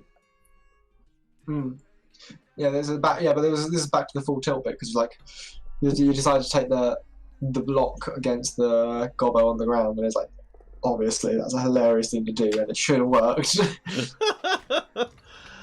But yeah, like I guess it's to follow the Magic terminology. It's the I think if I can at least, I kind of feel like lessons aren't necessarily learned in one burst, but they're kind of learned over time. And if I can take this as a chance to be like looking back over this game, I think my normal instincts. I'm normally a chaos player. Like that's the team I've been playing for a long time. So like bash. Yeah, so it is just bashing. Like that's my experience of Blood Bowl, and it's like learning a different language, like playing with Kislev and realizing what is possible, like the possibility space that the team inhabits. And yeah, so again, this is another like. This is good. Like you could have done that more efficiently, but obviously I don't think you were trying to move your player out afterwards. Someone pointed out in chat, of course, this was a bad follow-up. So why is that a bad follow-up? Because I'm trying to make sure that the ball doesn't scatter onto the blitzer and then they just pick it up. Claw. That blitzer is claw. That's what he was going with. Okay. I would have felt like such an idiot though if the ball had scattered onto them and they had just picked it up instantly. Oh, no, it's 50-50, and bear in mind it's a 1 in 8 chance that even lands that way. 6 out of the 8 are okay. 1, 2, 3, 4. 5 of the 8 are okay, are better for you. One of the 8 is neutral, and it's only 2 out of 8 that's actually okay for him. Okay, so as much as I actually feel like a lot of time writing down stuff that should be obvious is worth doing. So don't stand next to killer. I think that's the thing. I didn't really have a good conception of how strong or how durable the blitzer was going to be with strength 4. So at this point, I was like, he's invincible. You mentioned you're a chaos player. Now let's say you were the receiving team. You were the player that just had your ball carrying goat just KO'd, and then he follows up. You're like, right, time to punch that player down. That's what you've done. You just gave the opportunity for Claw, Mighty Blow, piling on if it was in a future game, if he was unlucky. You are just standing next to a killer, which is going to be a bad idea in REBBL. Yes, I guess that's a good lesson to learn now, isn't it? Or at least partially learn. And then we do some very funny stuff here, which, of course, it works when the game's over. I love the catches. I know that other people are not big on the catches, but they are just like the stuff you can do with agility 4. Like I really want to get on my ladder Kislev team. I got plus agility on. Oh boy! And I was like, oh, this is going to allow for such nonsense. It's going to be great. I got away with so much here. Like it was crazy. Wrestle down, which is a sensible idea, but the goblin catches the ball, so you need to get the ball again. And then the troll found it really stupid. Hey! Yeah, I think there was about 1 or 2 really stupids or boneheads for each of our big guys, and they got activated, I think, nearly every turn. And then it knocks him down. Was that KO? No, it wasn't KO, but yeah, it's a risk. It's the risk that you're playing up against. You're right. It was an unnecessary risk, and and you could have blocked with that jump up. You could have blocked because remember the jump up block. Oh, did I miss that as well? Yeah, you forgot jump up is also a block. So yeah. Oh yeah. Wow, that's really bad. It's really bad. Okay. So jump up block is the thing. Yes. I mean, there's always a possibility you just end up staying on the floor, but I think it's only 1 in 6. So, in exchange, because you weren't going to move him. Why were you going to? If you're not going to move him, then yeah, you may as well do the block. Yes, yeah, you're right. Like, I think again that's another skill like the diving tackle that everybody forgets is on the unit, so they don't play around it. Which again makes you feel a little bit bad because I'd much rather if I'm going to win any game or score or really have anything beneficial happen, I want it to happen with my opponent knowing what they're doing and not just losing out because of that. Because that I feel like that puts me in a place where I'm winning games that I shouldn't have won. Yeah, you don't want to punish. You don't want to punish mistakes. You want to punish. You don't want to punish mistakes. You want to just out tactics them. Yeah, I want to beat them, not have them beat themselves. And again, you might not have had movement, but I suspect you did. You could have moved your blitzer out the way of your catcher, and saved 2 movement. I think they didn't. Otherwise, at least I would have hoped I would have. But yeah, because I think it's 1, 2. I'm counting 4 movement. I might be more. Well, might be, but yeah. You could well be right. I think I got extraordinarily lucky to score here. Like this is pretty bad. I think it's a lot of adjustment. I think. I can't believe this wasn't. This was greedy. This was greedy. This was very greedy. Oh, you mean the double going for it? No, him going for that. Him doing that, going for that piece. I feel like you should have made the dodges first instead of going for that. If Miz was still here, making the dodges to make that a 3 dice. Because if you move the gobos back, 2 assists. Yeah, the gobbo. If the gobbo with the 2 heads came back from marketing initially before you did the blitz, that's 3 dice. Oh, so I felt like when I put the bear across here, I was like, I don't know if this was the right move to make because it doesn't actually provide any assist to anybody. Oh, it was the right move. It's the right move because the claw player's now got Prehensile Tail to worry about. The troll has got a tackle zone on it, and obviously, what's your plan here? Your plan is get the ball downfield. 2 heads is going. The 2-head gobbo is the only thing that's got a decent chance, especially with no rerolls left. Oh, it's Mizra saying the gobbo was supposed to be recovering the ball, but yeah, I think I do agree. Like, if you've got the chance to, when it's a 3-die blitz, is the difference between scoring and not scoring. You assume, Mizra assumed the success of the blitz, which is a mistake we all make. We all make that mistake. He assumed the blitz was going to be knocked down anyway, and that doesn't always happen. But in fact, it only happens when you're expecting your opponent. When your opponent doesn't want it to. It only happens when you don't want it to happen. I swear. Yeah, Mizra. Yeah, that's right. So Mizra wasn't going to get the ball, wasn't going to score again at this point, and he's saying that himself. But yeah, your next bit's fine. You were a bit unsure of this. Eventually, it's the blitz. You blitz out the gobbo. Yeah, it's because I had to. It's because I had to sort of look around like this.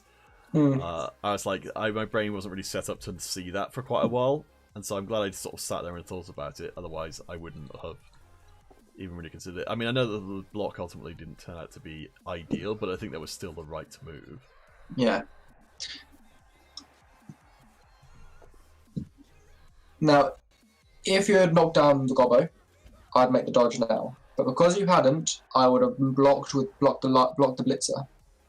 I had a 1 dice on the blitzer with no reroll and no block. I figured I was sort of tempted, but I felt like it was more likely to end up with a push than anything else, even if it didn't go to a skull. And yeah, fair enough. I might just miscalculate. I for some reason thought there was a 2 dice on the ball at some point. No, I was hoping there would be, but there wasn't, unfortunately. Yeah. Yeah, he gets the dice he needs here to get the chance. He gets the dice he needs. And the ball carrier should have been here rather than. Yeah. Someone else pointed that one out in chat. So. Don't stand edge or edge +1.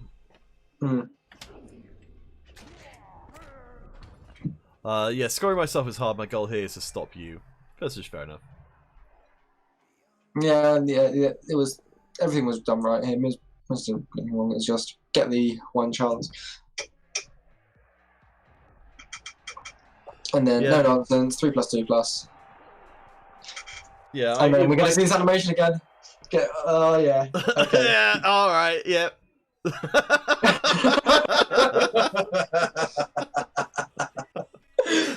Oh, that's so beautiful. That's so beautiful. I'm definitely going to go back and clip that one. That's just wonderful. Clipping competition was cancelled, but if clipping competition comes back, you've got to put that one in. I mean, I'm just going to post it on the REBBL thing just because I want attention.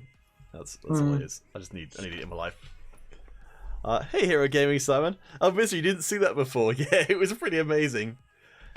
Hero Gaming Simon, you've come to the stream just at the end, I'm afraid. We were just doing a review of the game I should just play, where Mizra, who's over on Twitch right now, kicked my butt with his team, and most importantly... Oh, you put the animations turn off, that would make sense. So, Mizra, as a result of that game, is in contention to win the place in the playoffs afforded to the ramp-up teams, assuming that this next game goes well. And in fact, what a great chance to go check what that next game is going to be. A game that would have been very important if you won it.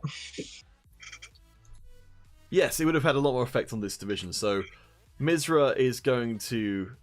Well, I guess Mizra's always invisible in the standings here, but it still matters if they lose, and they're up against the Children of Dune, so it's kind of like a Skaven versus Skaven game. So I don't think Mizra's completely out of the woods yet, because I think it can be quite hard to control how many scores there are in that kind of game. I can mess with Elder, I think, a little bit. Yeah, Blood of the Elder, which is... again, if you won this game, you'd be on 4 wins, and of course, it's Mizra's not in the... No, is in his own special, is in the REBBL, is in the ramp-up thing. You would be ahead of him. He has a game in hand of you, so if let's assume he wins his game, you would make the final game very interesting. But Children of Dune is interesting because Children of Dune are still going for the win, so you can still affect the whole thing. Yes. So, okay, so if I can beat Exodius, then it's just... Yeah, so if Exodius wins, they go 5-0-1, and if no one can stop them. Yeah, so they've got to lose this week's one, or at least draw this week's one, otherwise they have just done it. Yeah, who's Exodius playing? I'll quickly... Who's Exodius playing? This week, because he hasn't played this game yet. Green is Mean, who is very, very low. Okay. They haven't done so well so far. They have started to pick up. I think it's fairly unlikely Blood of the Elder lose that game, but they might get a little clobbered on along the way. I will be keeping an eye out for that one then. Yeah. Obviously, when do you reckon you'll be playing your next game? Ooh. Actually, you won't know. You wouldn't know yet. No, not for a while. Yeah. Because we're playing relatively early on in this week, aren't we? What day is it? Actually, no, it's Monday. It's Monday, so okay. 2 days. So it could be in the next week or so. Hero Gaming Simon, I'm doing great. Thanks for asking. How you doing over in Florida? I hope it's less alligatory than it could be. I can't even see that on the chat. The chat's being weird to me. Oh, that's on YouTube.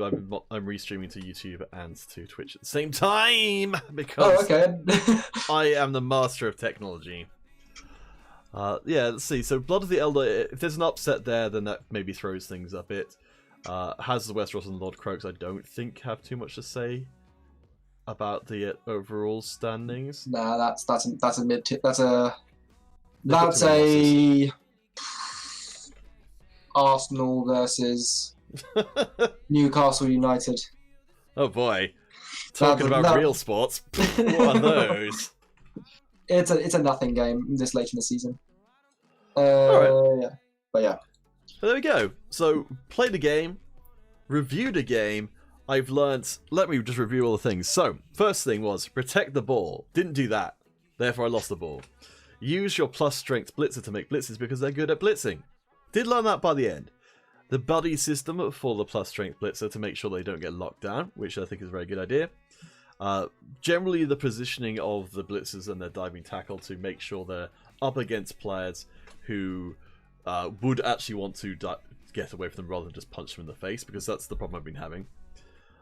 So I think in that case, actually, I might start including the diving tackle, should maybe include the buddy system as well, because the buddy system would cause them to want to get away. Who's the mighty? Let's have a look. Let's have a look at the team. Let's look at the Exodus High Elves. Okay. Let's see. Teams. Where are you? They are... Oh, this is the team with a lot of stat ups. Oh dear, so that's not that good. Ooh, diving tackle's not going to be even that good against the higher catcher. So no, that needs to be fouled. That needs to be fouled off the pitch. Yes. I mean, I'm not a big fan of the plus strength on the thrower. I've kind of gone over I agree with it. It's always the right move. Because you are in favour of it. I think because if they cage up against you, for example, you got 1 dice with your blitzer. Now let's say you don't have your plus strength blitzer, you're blitzing him with one of your other blitzers who isn't strength 4. You can cage up with impunity. You can delay. My argument for why it wasn't a good idea was that the thrower is primarily trying to pass to scoring players rather than caging up, and is mostly staying out of being blitzed range, unless outside of these really kind of emergency scenarios anyway. So I would say he's only moving 6 though, so he's not got that movement. That but if he had strong arm, then that's 2 plus 3 plus 2 plus 3 plus.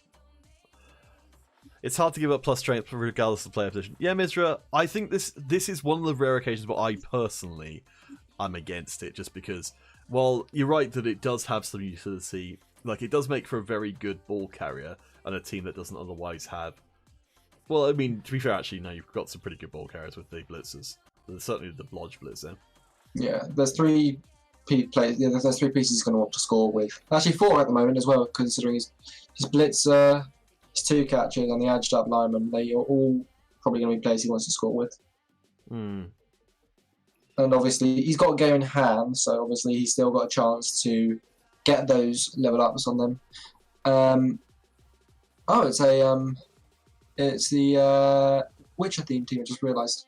Yes, it's because these are I think these are names which could sit they are in Witcher. They kind of go for mostly semi-sensible names.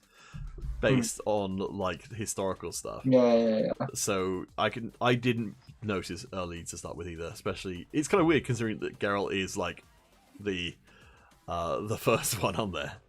I mean, Geralt von Rivia, I'm pretty sure it's Slavic, so it wouldn't be Von, but... Oh, that's right, that's Flame Exodius. That's right, Exodius.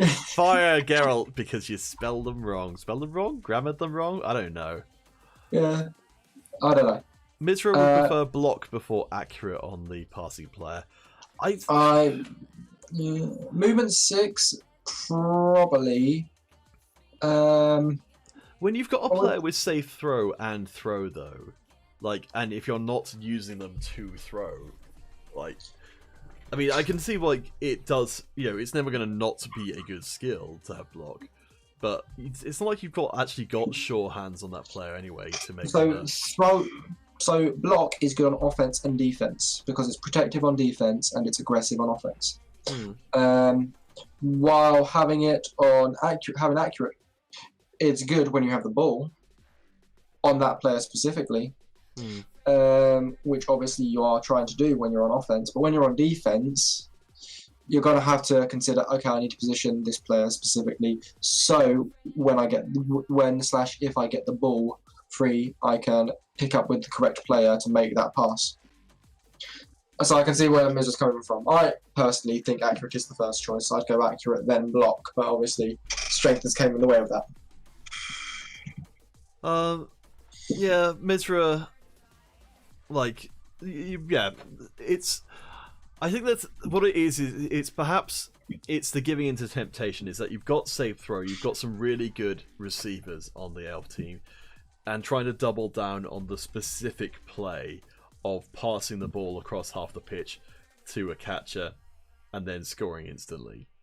Like, that's what you're enabling with the accurate to be, that bit more consistent. But I could definitely see the argument, especially considering that the throwers are actually a AV8 player, that you'd get more usage out of them in the game if they have block.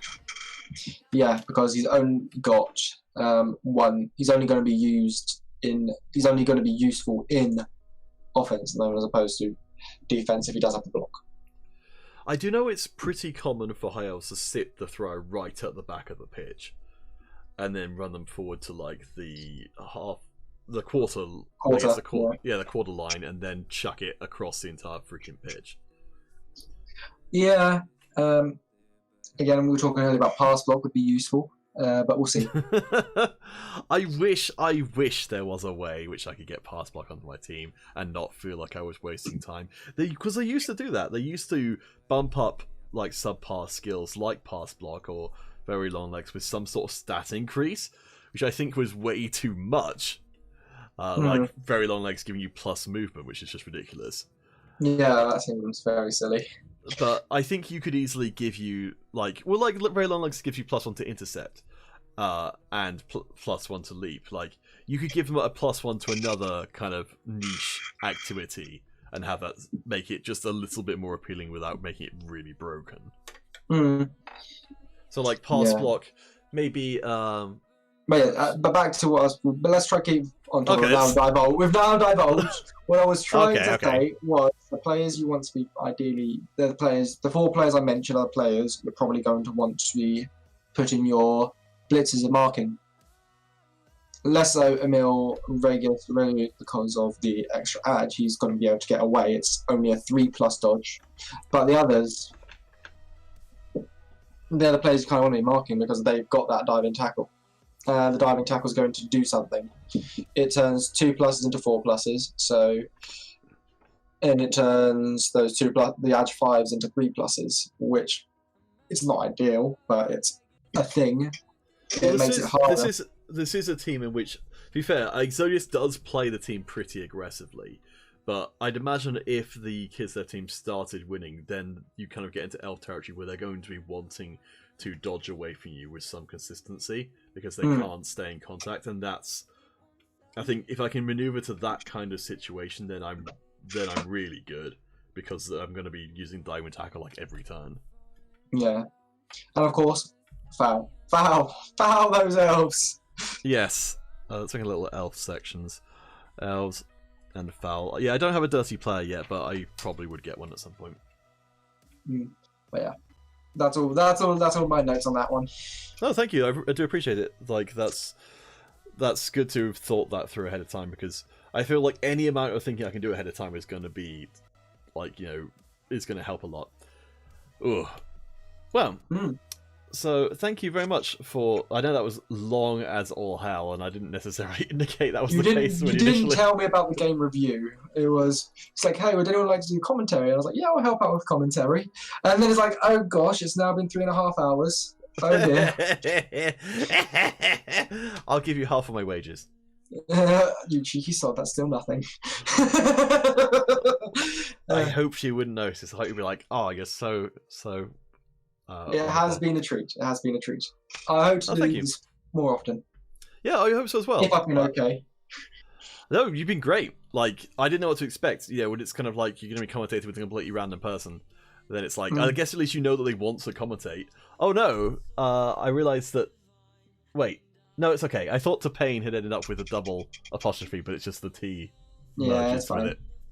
But no, it's like when it's someone completely new, it's like I don't know if the microphone is good, or if you're going to mumble the whole time, or if you're going to be like snorting and giggling the whole way through, and you didn't do any of those things. So good job. I did at least okay. I didn't. And that's the best we could hope for. I didn't die. Yep. Always be cynical. Always be cynical. All right. Well, Hero Gaming Simon. Yes, sanitizer, washing hands, elbow cough. Oh wait, that's not how you do it. All right, never mind. But thank you guys for joining us. Thank you, Mizra, for coming in and joining in the review as well. That's really valuable to have your point of view. It's a pretty unique situation. But for now, I guess we'll call it an end. Caldigum, thank you so much for coming in and joining, giving across a good third of the day. I don't know. I'm planning to fall asleep. Yes, a lot of the day. And that went real long. How long? What's the final tally? It's coming up on 3.5. Lovely. Brilliant. All right. It shouldn't have taken that long. It should have been like maybe 2 hours for the game and then half an hour for review. All right. We'll catch you guys next time. Well, I'll catch you guys next time.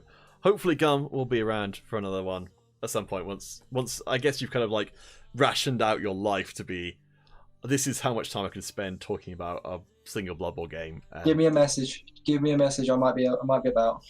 Alright, cool. Well, cheers, and cheers you guys. Hope to see you all again soon. That's been a full day of Blood Bowl. Blood Bowl this morning, Blood Bowl this afternoon, this evening, Dungeons & Dragons. I'm living my best life. I hope you guys are too.